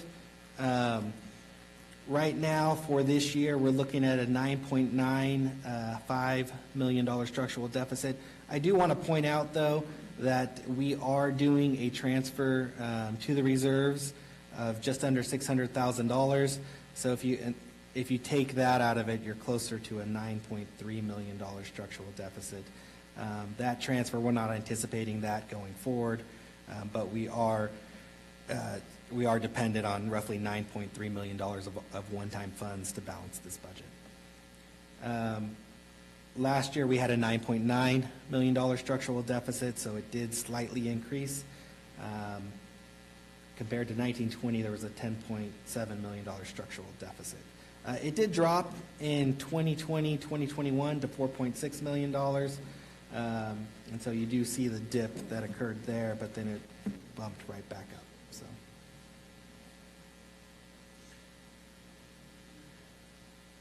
So in putting together this budget book, it relied on a lot of people, and I just want to give a thanks to everyone, the Board of Supervisors, the Auditor Controller, IT, county admin staff, human resources, and the departments, the department heads and their fiscal staff.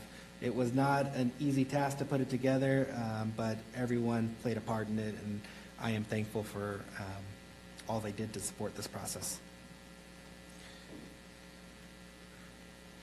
And so my recommendation here is conduct a public hearing on the 22-23 budget, receive the presentation, which was just done, and then provide direction on any changes to the fiscal year 22-23 final budget before it comes back on September 27th here in a couple of weeks.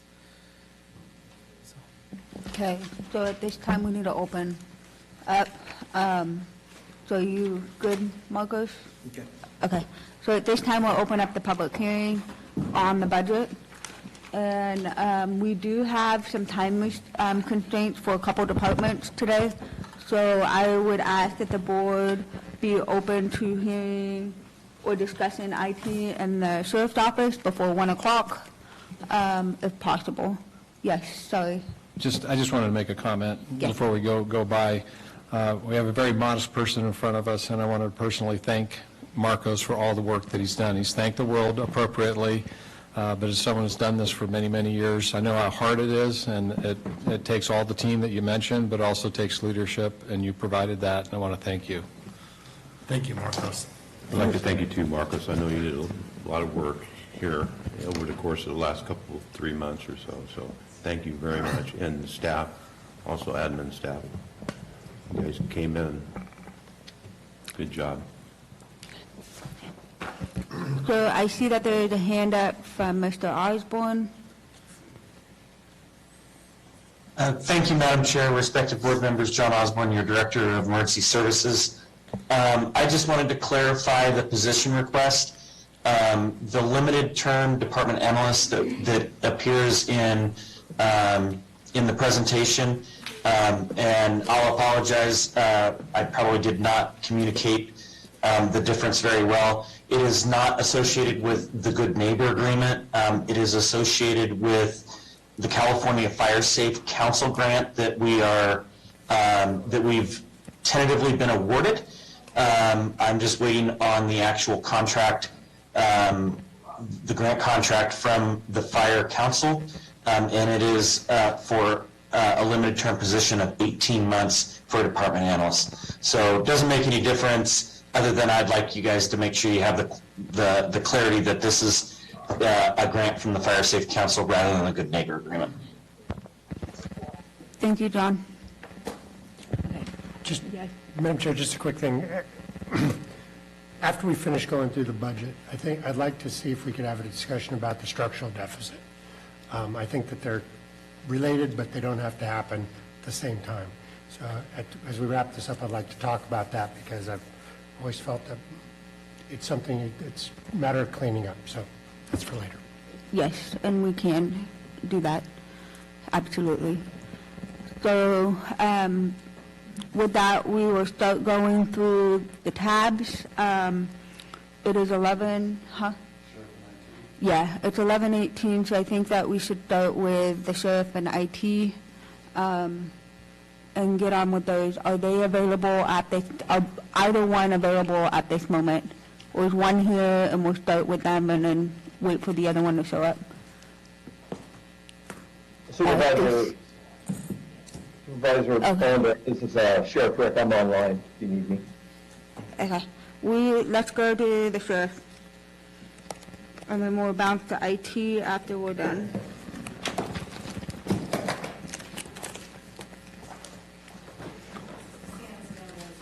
Okay. Is Rick going to show up on Zoom? Yep, there he is. Hi, Rick. Good morning.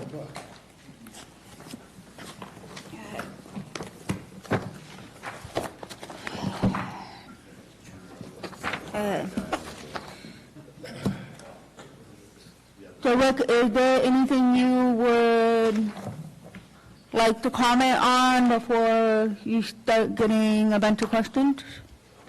No, I think I'll open it up to you, a bunch of questions. We'll go from there. Can you hear it? I can't even hear him. Can you bring your mic closer to you, Rick, or however that works with your volume? Supervisor Tofinelli is saying he can't hear you very well. How about I talk louder? Is that better? That's better.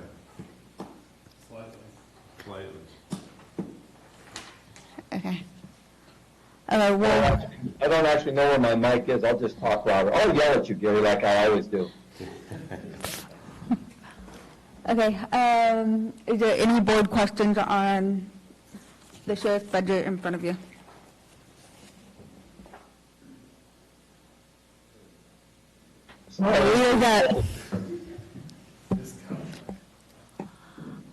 Sheriff, on the one that excuse me, for the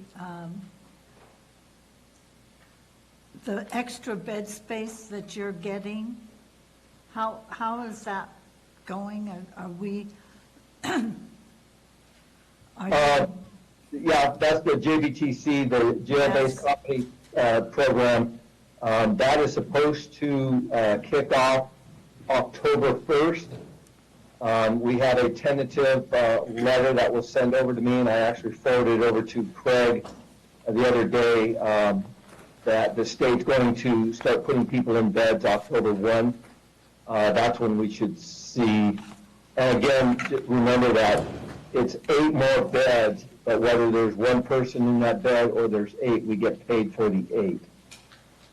So it's moving forward, so we're getting closer. It looks like October 1 is our kickoff date. Thank you. Any other board member question? Okay, it's pretty quiet. I like that. If there's no other board questions on the sheriff's budget item, we'll move on to IT. Okay. Rick, any last words? Thank you, and have a fantastic California Calaveras County Day. Thank you. Okay, we'll move on to IT. Is Stan available? Okay. Yes, I am. Hi, Stan. Good morning. Anything you would like to share with us? No, Stan Moore, County CIO. No, but I'm here to address any questions that the board may have. Okay, Marita, your light's on. Do you have any questions? Okay. Are there any board questions for Stan on his budget?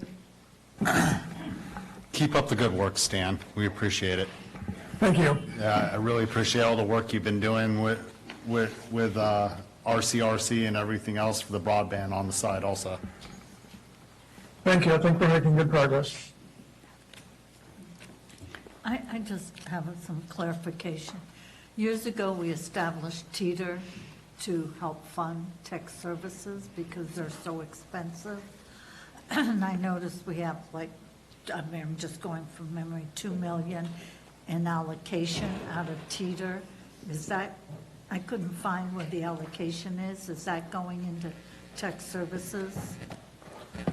Yes, not all of it, but a large part of it is going into IT. We are replacing, and you'll see it on our CIP list, a couple of servers, and we have some big projects coming out of IT. But that does not cover the entire 2.1 million. It is not all going to IT. Okay, thank you. We'll go back to that later. Supervisor Callaway, if I may, coming up in the next couple of years, we will be having some additional capital expenditures for equipment that will be coming up at end of life. And so we will be requesting additional investments that we will be updating administration and the board on before we get too deep into the next year's budget process. Teeter Fund has been a key contributor, as you know, to supporting the growth of IT and supporting all the needs of the county.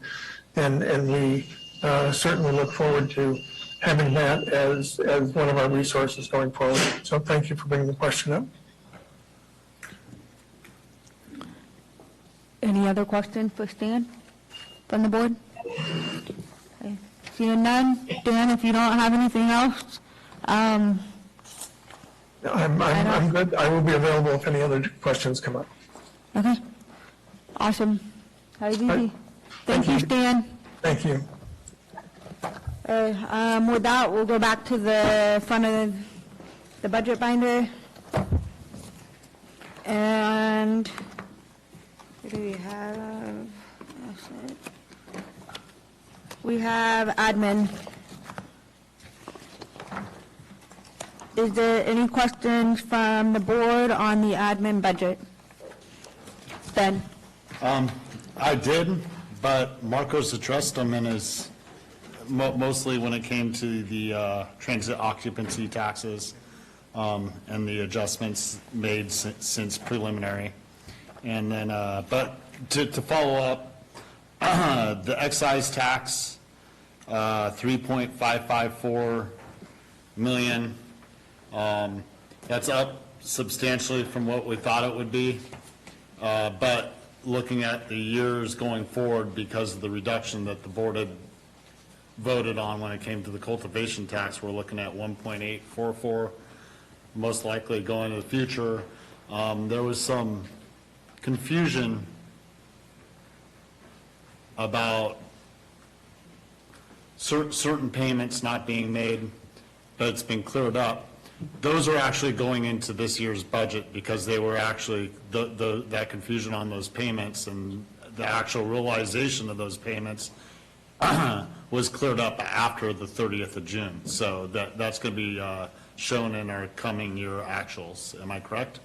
Correct. In August, we did see an increase in taxes that were paid. And those came in August, and that will reflect in our current year's budget. Yeah. They don't reflect in last year's budget. Right. So, I mean, the 3.554 is a little bit higher than anticipated, and then that's even higher, but it was realized in this current fiscal year. All right. Thank you, sir. Are there any other questions for admin? Okay, we're good? Okay, moving on, airport.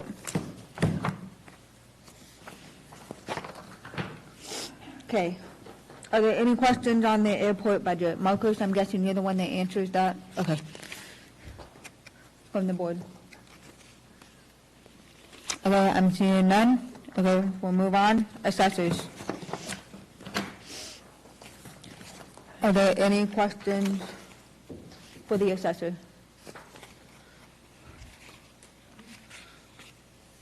Not seeing? I just have sort of a generic question. Marcus, on the general fund departments, we have on all of them pretty much a 5.3% reduction. I mean, what is that supposed to tell us? And, I mean, it's been going on. Are you going to take care of it or remove it, or?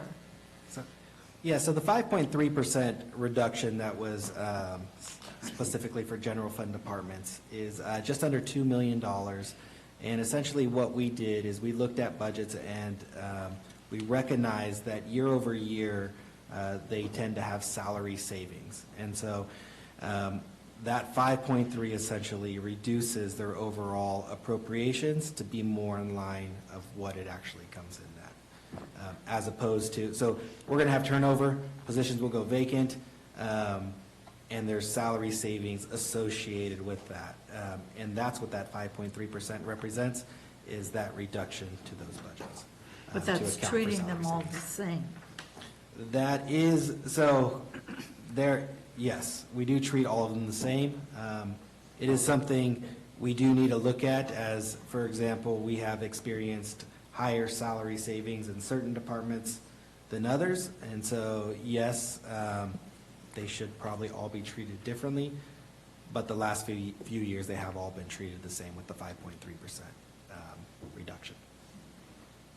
So what are you saying?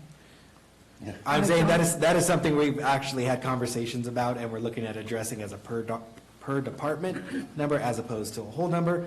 But in the current budget and in the years past, it has always been 5.3 for the last 4 years or so. Okay. Any other board questions on this? None? Okay. We'll move on to auditor. Any questions? Gay? Yeah, I just noticed on our sheet here, and she's in the room, is $1,000 going to cover your postal increases? Yes, it should. Okay, I'm just checking. You can always come back during mid-year.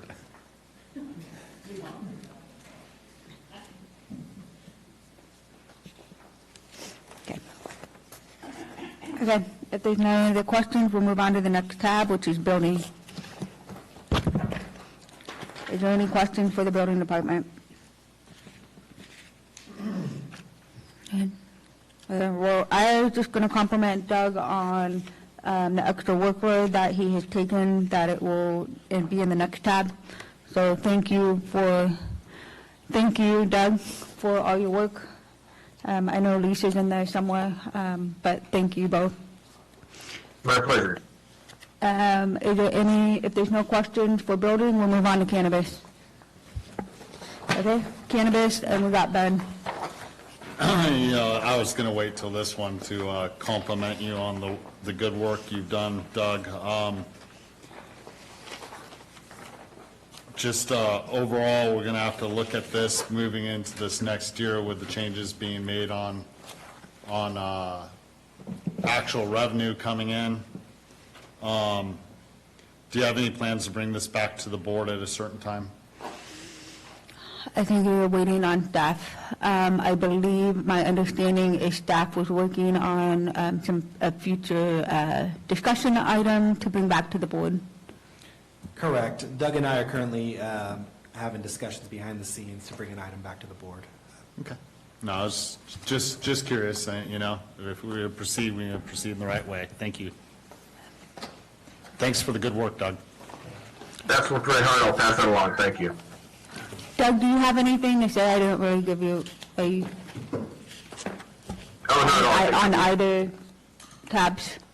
I guess I would just say that, once again, staff has worked very hard to incorporate a lot of the changes to make this all work. So the credit does not go to me, it goes to my staff, and I thank them for their hard work. I will be bringing that informational item forward hopefully before the next mid-year. I'll be working with Marcos, and we'll be bringing you something that I hope you will agree is streamlined, efficient, and in line with the service goals that I continue to bring to you. So thank you. Thank you. Are there any other questions from the board or comment? Okay, we'll move on to CIP projects. Are there any questions to Marcos, I believe, right? You carry this one too? To Marcos on the CIP list. Mr. Garamendi, I think We've discussed this. This is more of a public statement because I know that, I'm pretty sure everybody on the board is on the same page. This document has $8 million set aside for design and construction of new DA building. That is, as I understand it, not the case. We're holding the money, the ARPA funds there, while we go through figuring out what it's going to cost to do our other 3 capital projects. I say this because the public quickly gets confused and thinks that we're building an $8 million DA building, when in fact we're doing electrical upgrades, animal services, and a DA building. And we haven't decided how that pie gets split. And so I don't want the DA thinking she's getting $8 million or animal services to think they're getting $8 million. But I think we're all committed to getting what we need, maybe not exactly what everybody wants. And we'll stay within our budget. So that's my only statement, Madam Chair. Thank you. If I may refine on that? Yes. Yeah, I mean, along with that, the electrical upgrade has something about $500,000, which I understand is close to the actuals of what that would be. And animal services building, $1.5 million, which could go back and forth depending on costs between DA building and that. Now, all three of these have ARPA funds, but going back to 5633 with the district attorney building, you know, we have $8 million there. Some of that's not ARPA funds.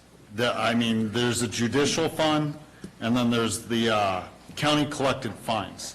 Can we hear the numbers on those itemized so that we can know the difference between the ARPA funds and the judicial fund and the county collected fines, please?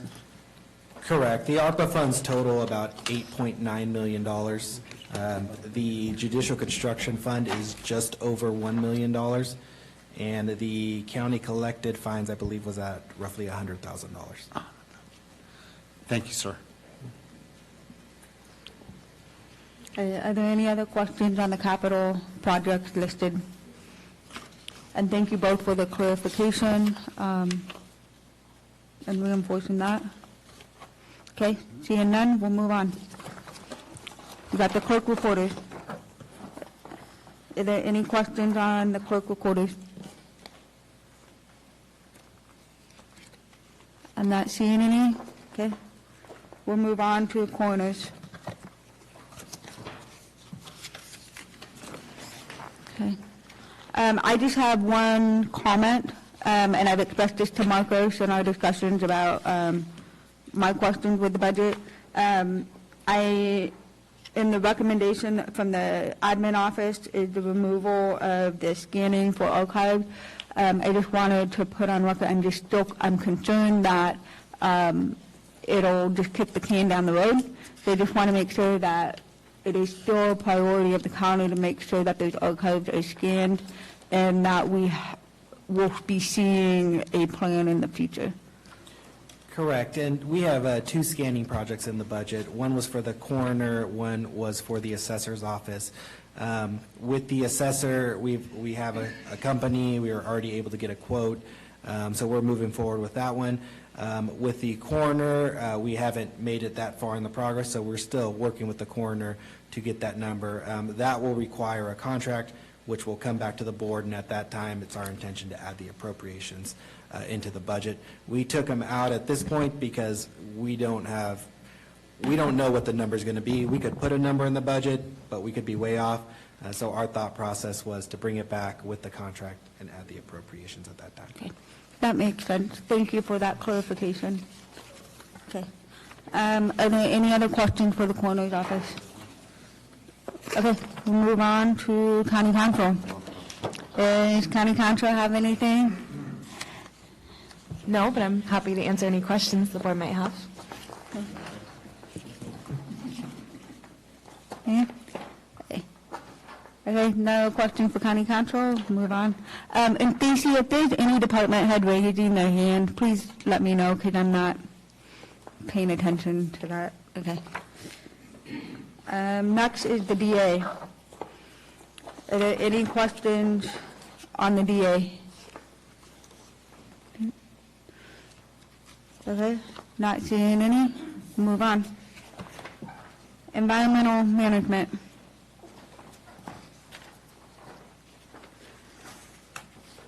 None. Okay, we'll move on to Health and Human Services. Any questions for Health and Human Services? Do you? You have questions? No? Okay. I was just saying non-general fund. Okay. Okay, no questions from the board or comments. We'll move on to HR, which I think we got a lot of updates this morning. Are there any other further questions for HR? Okay, I'm not seeing any. We'll move on to the next tab. We'll skip that tab. We just did that. So integrated waste. Are there any questions on the integrated waste? None? Okay, moving on. Library. Oh, sorry. My apologies. I just didn't want to Okay. jump on you about it. Ben. Miss Cassie, get it right. I'm doing better. Yeah. Yeah, slow learner. Recently, we were discussing, you were able to reduce your budget a little bit by, you caught something, $70,000 a year approximately when it comes to closure? So are you referencing the financial assurance Right. fund? Yes. So with the state of California, or with Cal Recycle, we have a financial assurances fund that we're required to keep an appropriate amount of money that would cover any kind of closure costs or corrective action costs. So we have refigured our closing cost estimates and our corrective action costs, and it was very favorable in the county. And we were actually able to reduce that amount by over $500,000. And our closure fund is adequately funded and in really good shape. I just want to acknowledge her for that. Thank you for doing the due diligence and catching that and moving forward in a proper manner. That's a good thing, especially when it comes to our closure and what the state requires us to do. That's all. Okay, thanks. Marita? And of course, on the solid waste fee, it shows a reduction for 22-23 from 21-22 actual. Why would there be such a substantial reduction? I mean, substantial, we're talking about 419, we're talking 100,000. $100,000 reduction? The 21-22 actual was 579,000, and what's recommended for this year is 480,000 from the solid waste, of the solid waste fee. And I was just wondering why there'd be such a reduction. I'm sorry, I'm trying to understand, was that the actuals that you're looking at, and then we have? Yes, the actual versus recommended. Thank you. 4662 line item. 4662. Yeah.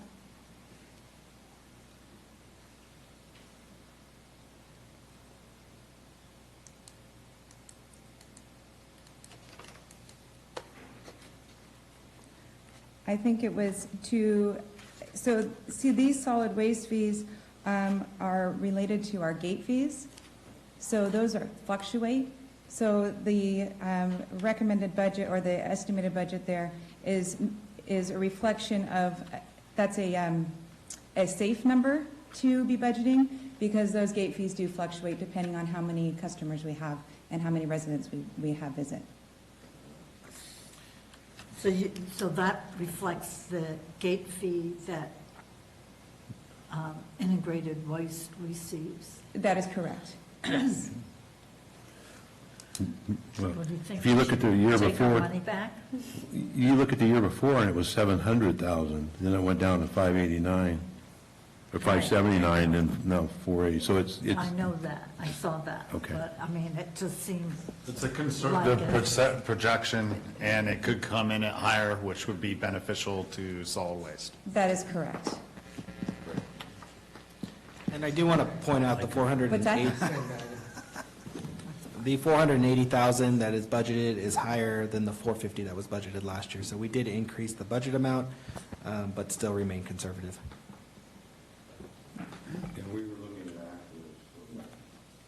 Thank you. Thank you. Initial glance on something that I would assume that would have been the parcel fee, and I could have been confused, like, how does that go down when, the houses aren't? Correct. I could see that. And it, like I said, it is the gate fee, so it is a fluctuating number, and it was a safe budgeted number. Any other questions? Marita, your light's still on, so I just want to make sure. Okay. Okay. Yep, thank you. Okay, we'll move on to library. And if there are department heads that want to speak, just a reminder, let me know. Because half of you are in here and half of you are online, so I just want to make sure.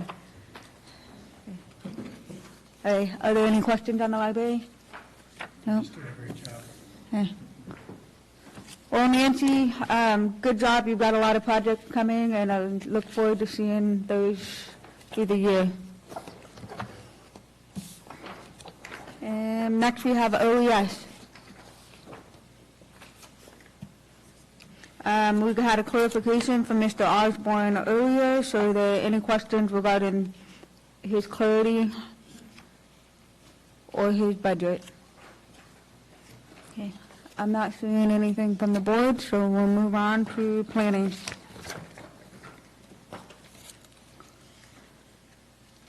Any questions for planning? Okay, not seeing anything from the board, we'll move on to probation.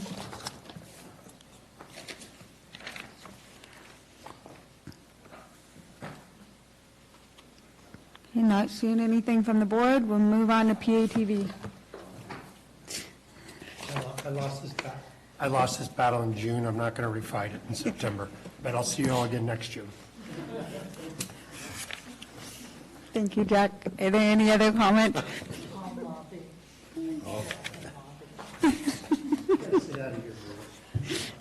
Okay. I will have to say thank you to Public TV.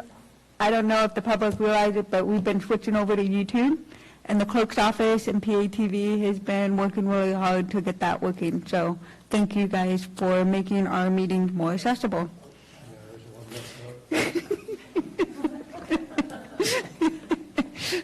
Okay. And hopefully we're further along next year.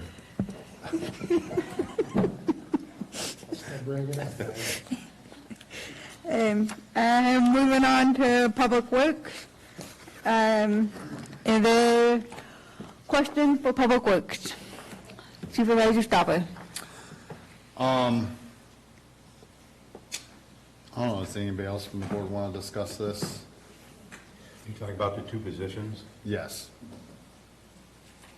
I'd be willing to let any board member that would want to talk about this before me, just.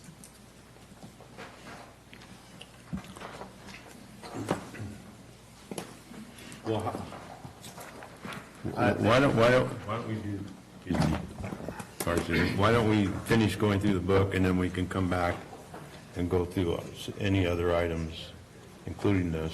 Okay. After we got through the budget. Yeah, absolutely. Okay.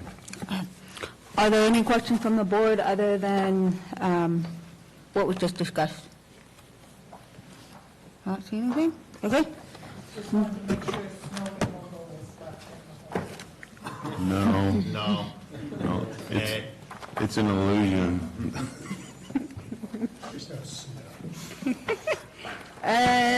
We've already done the sheriff's office, so we'll move on to the treasurer tax collector. Are there any questions from the board on the treasurer tax collector? Gary, do you have a question? No? Okay. All right, seeing none, we'll move on. Last tab is special district. Are there any special districts out there that would like to comment? None? And none? Are there any questions from the board on the special district numbers? No? Okay. With that, I'm going to take a moment to allow, since there wasn't a lot of discussion from the board, we went through that pretty fast, before we move on to the positions discussion. If there are any, this is a public hearing, are there any public comments on anything the board said or did not say in the tabs at this time, so we can go back? Adam Segala, this is an easy one. we have an increase in the TOT tax, that's transit oxybate tax, sometimes called a motel tax. And the question is this an increase, does this reflect an increase in use, or is it primarily caused by new accounts, by new laws that were passed? In other words, did a whole bunch of new accounts be opened up because of law, and therefore we have a TO tax increase or not? I don't know if you would have that information or not. I don't specifically have that information. However, in speaking with the Visitors Bureau and our traffic, we did see an increase in traffic last year, but we are not anticipating that same level of traffic this year. Okay, thank you. Thank you.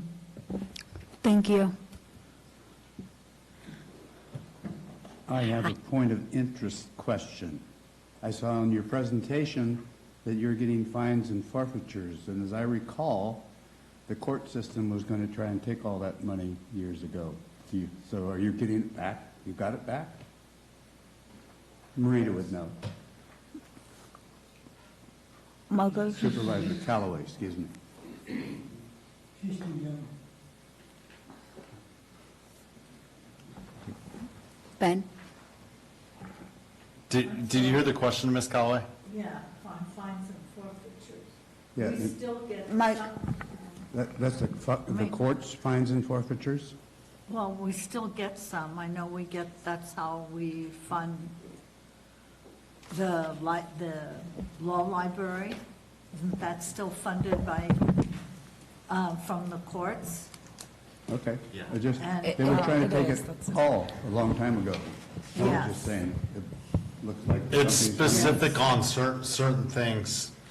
So there's Fish and Game, our commission They still gets get a it. small amount when it comes to any fines that are made when it comes to fishing fines for licenses and such, or hunting. But there are quite a few fines that the court has still capping procured, I believe. So it's divided up, Mike, and we get a very small amount. Well, at least you're getting some. We get Good job. some, yes. Okay, thank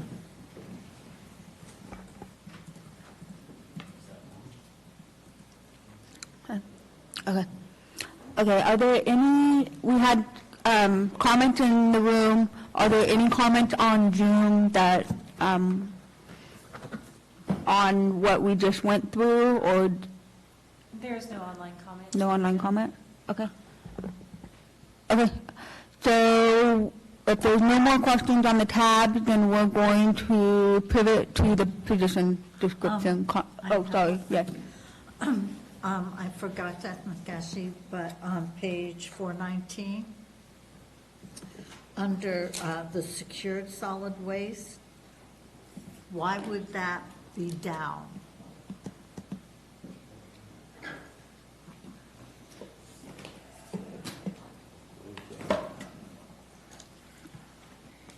It went from 4,000,005 to 4.4. 4663. You're going from an actual to a projection. Yeah, but it's not as if we had a Butte fire and lost a lot of houses. Thank heavens. Do you want to take a moment to wait for, see if Jennifer can come back? We can wait for Jen, but from what I see is the 4.4 is just the budgeted amount. I understand the actuals came in at 4.588. I'm in. So it's just the budgeted amount at this, that we're anticipating at this moment? But if we actually receive that, because that's unsecured tax roll, then unless we lost a lot of houses. Jen's online. Jen? Yes, I'm here. Can you hear me? Yes. Yes. Did you hear the question, or do you need Ms. Callaway to repeat it? Please repeat it if you can. Okay. On the secured parcel fee, on the solid waste, we actually received 4.5, but we've budgeted 4.4. How could we be budgeting less than what we're actually receiving, since it's based on secured property?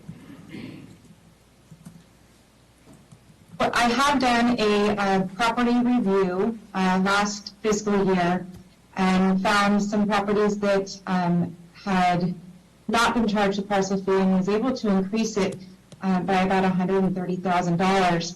However, with that said, I have to leave space for a potential non-payment, a potential refund if those parcel fees were charged in error. And when I mean in error, there may be improvements on those parcels. They may not be a residence. And so in that process, the homeowner or the property owner would contact Innovative Waste for a refund in that area. So that is why it's budgeted that way. Okay, thank you.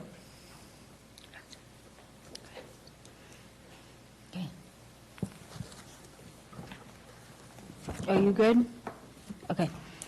Okay, so again, I just want to make sure I didn't miss anybody on the tabs to make a comment on anything the board said or didn't say going through all this. Okay, I'm not seeing any in the room and any on Zoom. We're good, Stacy? Okay. So with that, I believe Supervisor Tofanelli made the suggestion to go back to the position description list and have a conversation about the question that Supervisor Stopper arose. I also want to comment that we're about a couple minutes before noon. Given that we're moving pretty good, we were thinking that if it's okay with the board to continue to 12:30 and then revisit if we need a break for lunch for everybody. Does that work for, or we're good? Okay, thank you. Okay, so in front of us, we have the position description list, and Ben, do you want to ask your question or comment, or what? Just going through this job description, when it comes to project delivery, the Deputy Director of Public Works project delivery, I appreciate that the civil registration as a professional civil engineer with the California State Board of Registration for Professional Engineers is required, has been reinserted in there. At this time, I think we need to think about possible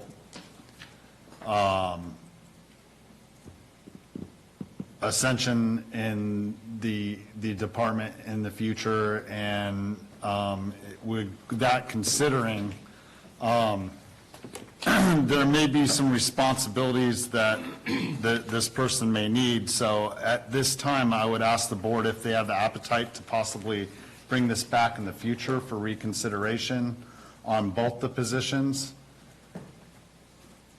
And we can come back and look at it then and get the whole picture and have a discussion at that time about how we want to proceed. Is there any thought from the board on that suggestion? I would agree. I think that's a good suggestion. You know, I'm not completely opposed to these, but I like more time to consider it and possibly have, you know, when possibly Robert brings back the CIP, we can discuss how he wants to proceed with the department in the future, and we can have a broader conversation at one point or another. I'm not sure if that is in line with that, but I think that would be a good way to proceed on it. Okay, Robert? You're on mute. Yes, I understand. If you wish me to bring this back at the time that we bring this CIP presentation, we can do that also. I would suggest working with the CAO and the deputy directors on when's a good time and how they want to proceed with it. If that's the intent of the board as a whole. Is that, Marita? No, I feel that Mr. Packinger has brought this back if I'm not, the second or third time, and if this is his desire as a department head, I feel like I need to support him on this, even though I agree with Supervisor Stopper on some of his concerns. I feel like I need to support the director. Are there any other board comments? Okay. I support the recommendation by Supervisor Stopper, if that is okay with the CAO's office. Okay. Craig, do you have any? You're on. I just need remedial training on your microphones. No, that's fine. I understand, some of the concerns that have been expressed, and I'd be glad to meet with Robert and bring those back in a appropriate time. Okay. With that, are there any other comments? Okay, moving on, are there any other positions that the board wishes to discuss that was presented in the budget? Thank you, Robert. Thank you. Oh, Marita? Just a quick clarification, Rebecca. The IWM position, has that been agreed to with the union, whatever the Yes. discussion was?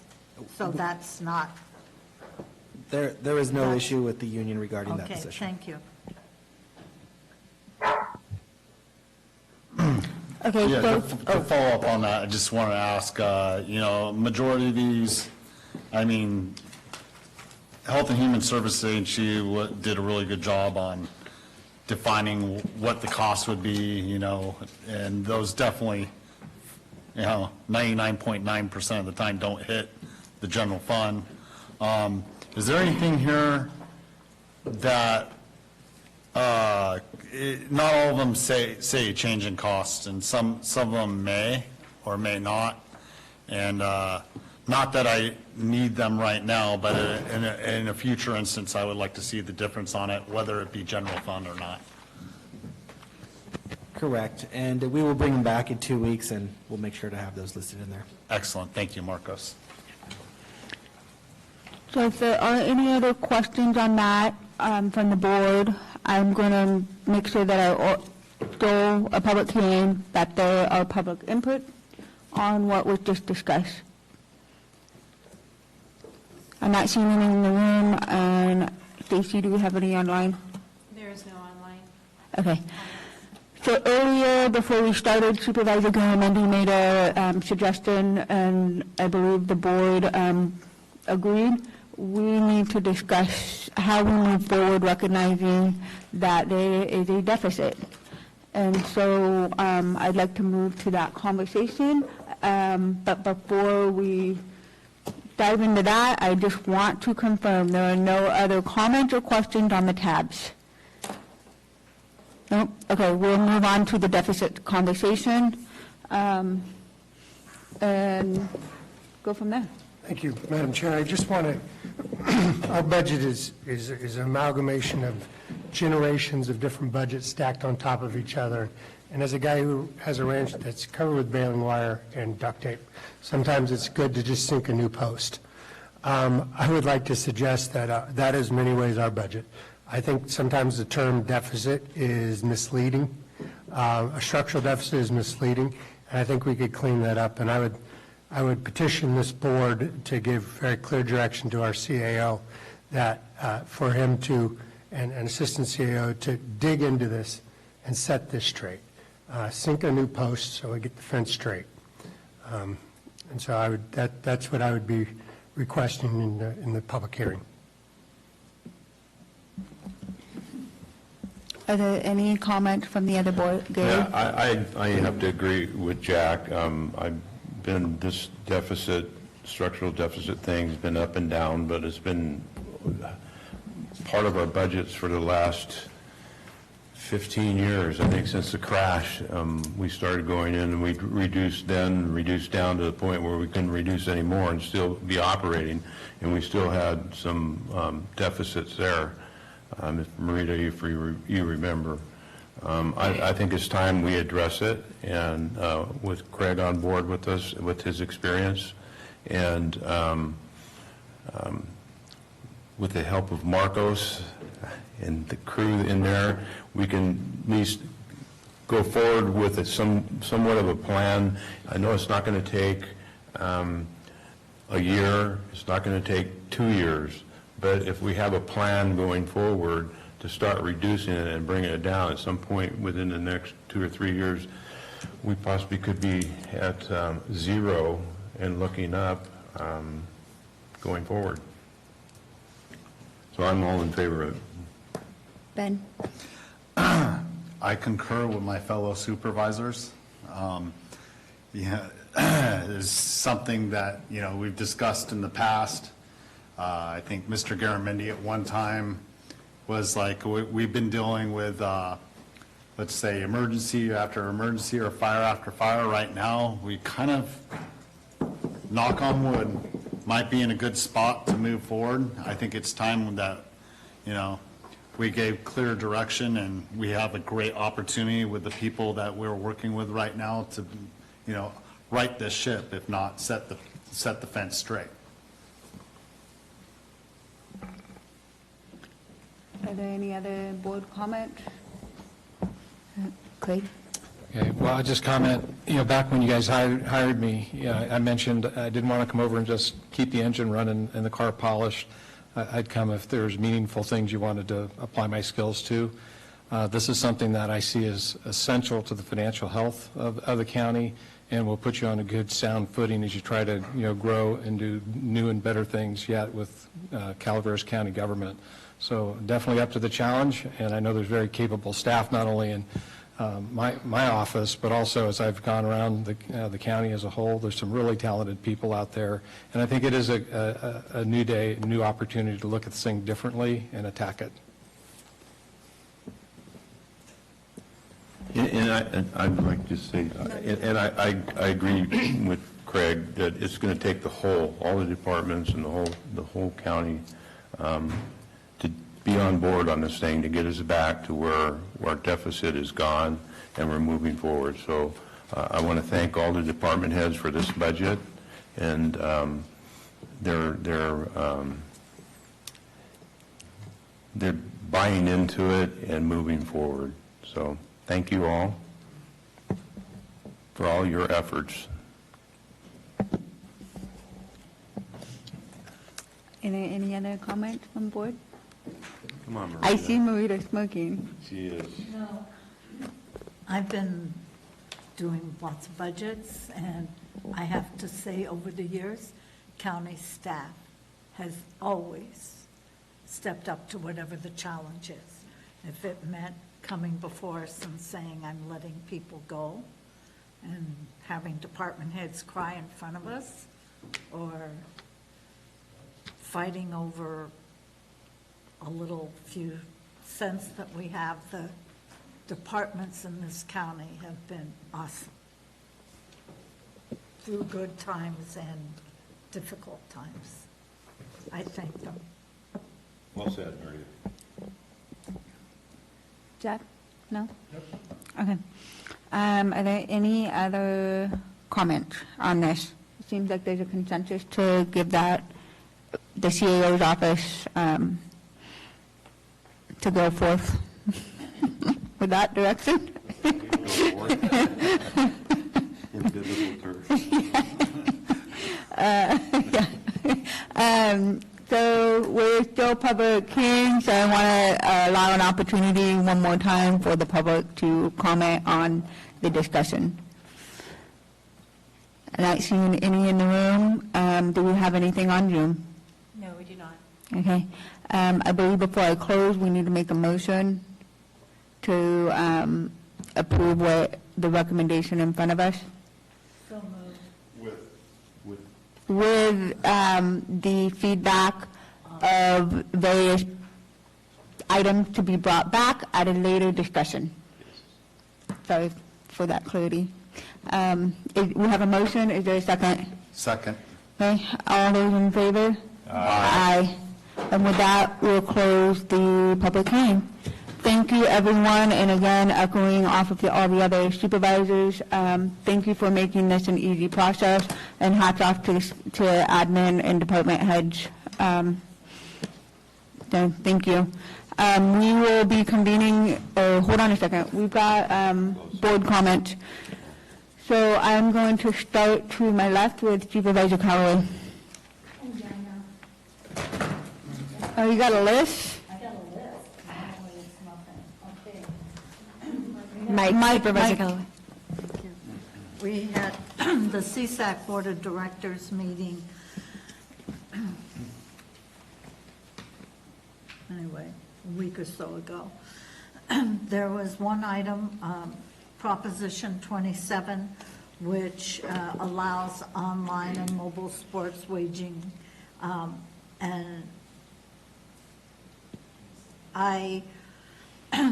CSAC, initially staff had recommended that we don't deal with the issue. The directors changed that, and the CSAC Board of Directors voted to oppose Proposition 27. I abstained on that, which I don't approve of abstentions, but in this case, I had not discussed it with you. Normally, I can vote on things because I know the direction of the board. But considering the controversy of this, I, and as well as 9 other supervisors abstained, pretty much for the same reasons, I guess. So I didn't know if the board wanted to hear anything on this or just let it ride. But, so I'm throwing that out to you if you want to make any changes on Prop 27. Basically, the CSAC board felt that the ads are deceptive.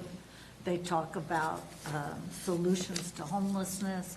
90% of the profits would go out of state, and it would do little, if anything, for the homeless and mental health in the state of California. So the CSAC directors felt it was a bad deal for counties. I did ask RCRC. I copied Jack on that, if they were going to take a position, and they're not going to deal with it at all. Considering RCRC counties are on the CSAC board, it was sort of a moot point. The second is Prop 31, which would prohibit retail sales of certain flavored tobacco. CSAC took a support position on that, and I did vote to support that, mostly because our mental health people had totally recommended a support. It's one of that, if you vote yes, it's no, if you vote no, it's yes. So we voted to support opposing Prop 31, and if you've got that, good for you. CSAC, I know, I have to say I'm really kind of impressed with the direction where CSAC's going. They have put together a grant support financing, and mostly it's to help rural counties and to help us develop our grant system and to give us the ability to write good grants. They're going to put in webinars. They're going to have grant templates. And if we develop contracts for our grants, there's a possibility that we could get a 10% discount on that. So that's positive, since I find Calaveras is a little behind the 8 ball on our grants. Has nothing to do with the staff not going after grants. It says that every department has their own grant person instead of maybe somebody that could oversee or help or look at grants that don't fit into a particular department. Because that's the system. I wish Al Segala was here. I remember Al interviewed me on taxpayers thing on community TV. And he said, well, Marita, like, what do you think about grants? And I said, well, Al, that's the system we use in the United States to get money. And if we don't like that system, then we should start with Congress to change it. Okay, one other thing is there's the Easy Smart Pay program. I'm sure all of you have heard, and we've heard in the boardroom. Can't I pay my taxes on a monthly basis instead of twice a year? There is a program, Easy Smart Pay. I notified Barbara that the pilot program for counties was done, and it's now available for all counties to have our residents be able to pay their taxes monthly. That's all I have. You've been busy. Jack? I want to start off by acknowledging that Supervisor Callaway just completed her 25th budget for Calaveras, including a lot of good times and bad times in there. So congratulations, Marita. Lots going on in District 2. Art Walk open in West Point, which is really fun. Next time you're cruising through town up there, go check it out. Railroad Flat Community Center, which thank you, board, continues to move forward, and there's a lot of excitement around that. Thanks to staff for making that work. I will be heading off to RCRC this evening where we have our annual meeting in Napa. Lots of good stuff on the agenda. I will be leading a Demystifying the Internet. Now, you can probably figure out a little bit, those of you who know me can see there's a little bit of irony in that since I'm mystified by the Internet. But I will be introducing and running that panel. So if there are any issues that come up, let me know.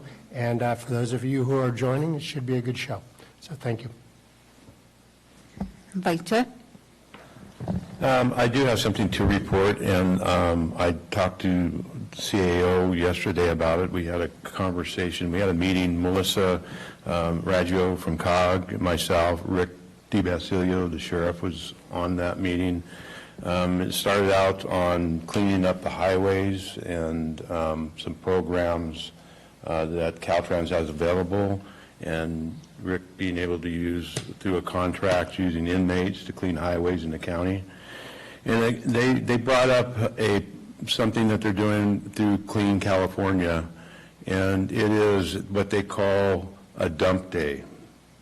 And the dump day, and it could be more than one day, it depends on how big of how many people are interested in doing it and how different areas in the county, different communities set up for it. But basically what it is it's one day when you're notified and it's out there, and they're going to do all the advertising. They pay for everything involved in it. Is you can bring all of your home appliances, home furniture, patio furniture. You can throw away anything except for paints and solvents and chemicals, but you can bring anything else to a site that's designated, and they paid the bill for it. They'll get a hold of Gamby. If it's at a transfer station, they'll get a hold of Cal Waste. They'll get them to bring the containers there, and they will pay staff time. They will pay Rick to have a deputy there during the time that they're open, and they will pay the transfer fees. They will pay the fee at the dump for anything that's registered that we have to pay for, like appliances, refrigerators, washers, and dryers. They will foot the bill for everything, including staff time at the landfill. And they're proposing to do this. I don't know if Melissa sent you the contact information yet, but Craig was going to get with Jennifer and get things collated and meet with Caltrans on it so we can have this program sometime in October. This October? Yes, I was in favor of it. It'll clean up and get things going, and people have an opportunity not to pay anything. Caltrans will cover every dollar of it, again, including staff time, and any transfer fees that Integrated Waste sends their way based on it. I thought it was a great deal. It was wonderful, and I was all for it. So I contacted Craig and had a conversation yesterday with him. Melissa was supposed to forward him the contact for Caltrans. His name is Sam. So we can set it up. And he was already, he's October. He wants to do it in October. Yeah, let's do it. We want to get it done. So it was a great meeting we had, including with Rick being able to go into contract and clean the highways with inmates and getting paid for it. And Caltrans will provide a Caltrans van, and a portable toilet that pulls along behind it, and signs that says road work ahead, and it's all set up by Caltrans, and they pay for all of it, plus they pay for his staff time. And we've been doing it for nothing. Yeah. So it was a great meeting. It was a good contact. It's called Clean California. So. I have a question. Does that include tires and mattresses and? Tires and mattresses and the whole thing, yes. Anything but paints, solvents, and chemicals. Tires and all, yes. Gary, you guys did this 20 years ago, I would imagine, and people like me still talk about it. Yeah. It's a high water mark. Oh. I think we got the most tires out of Paloma. So. Yeah, well, at one time there was a hill there in West Point where on the way down to the transfer station, they found out they had to pay for appliances. They were dumping them over the hill. Oh, yeah. Yeah. Remember that, Marina? That's been 10 years ago or so, yeah. There are spots that still happens at, slightly. Thank you, Gary. Looking forward for that. Ben. Wow, I just feel insignificant with all the interesting things you all have going on. As you all know, we did have a solid waste task force meeting. We're planning on having more moving forward. Actually, appreciate Mr. Toffanelli's comments when it came to getting people interested.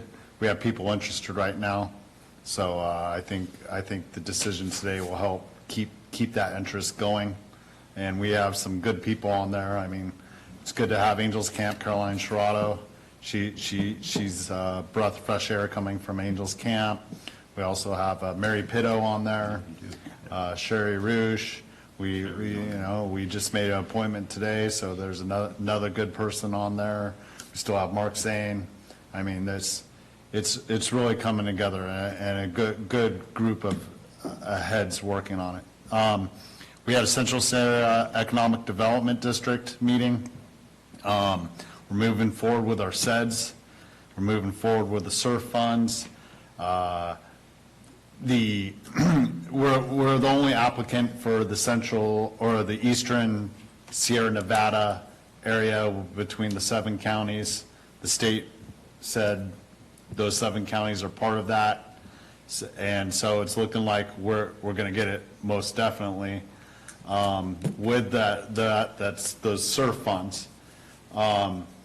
It's a $5 million planning grant that, initially, that could move on to 40 some odd million plus in implementation in the future. We've had great input from the people in Calaveras County. Kathy Galino has put a lot of work into these things moving forward when it comes to the actual contacts. So we're actually ahead of most of the other counties when it comes to our interaction and public comment. I touched bases with Ms. Fullendorf, and in the future we may want to sit down and get an update on that, possibly November or December, and do it coordinating with possibly, if the board has appetite for it, with the Angel City Council at the same time, just because, we're the 2 economic driving forces within the county when it comes comes to representation, and we should probably stay on the same page moving forward so that we aren't bumping elbows. And, so just some food for thought in the future. We'll be bringing a back update. The SURF funds, we were thinking we were going to be getting those earlier, but it seems like in the urban areas, people are duking it out for what they're going to get still, so the state's giving them a little more time to get their stuff in. But, between our 7 counties, we've been working together real well, and it's good. Yeah, I'll drop it at that. I've said enough. Okay, thank you. I don't have much. I will be joining Jack OCIC. I did want to comment, we have some openings on the Fish and Wildlife Commission, and I've been contacted by commissioners from that board to remind other supervisors. If you have anyone that would be interested from your respective districts, please encourage them to put in an application. It is homecoming week for Bret Hart, so go Bullfrogs. What are you laughing? I didn't say anything, I cleared my throat. So with that, the downtown will be closed in the afternoon, so if you're making your way toward over the river, please plan accordingly, because you may have to take Payette Ferry. And then tomorrow in District 4, down in Copperopolis, CCWD is having a town hall. So, for various projects that CCWD is working on to update the community. Okay, with that, we are going to convene into closed session, and we will report out at the next meeting. Thank you, everyone.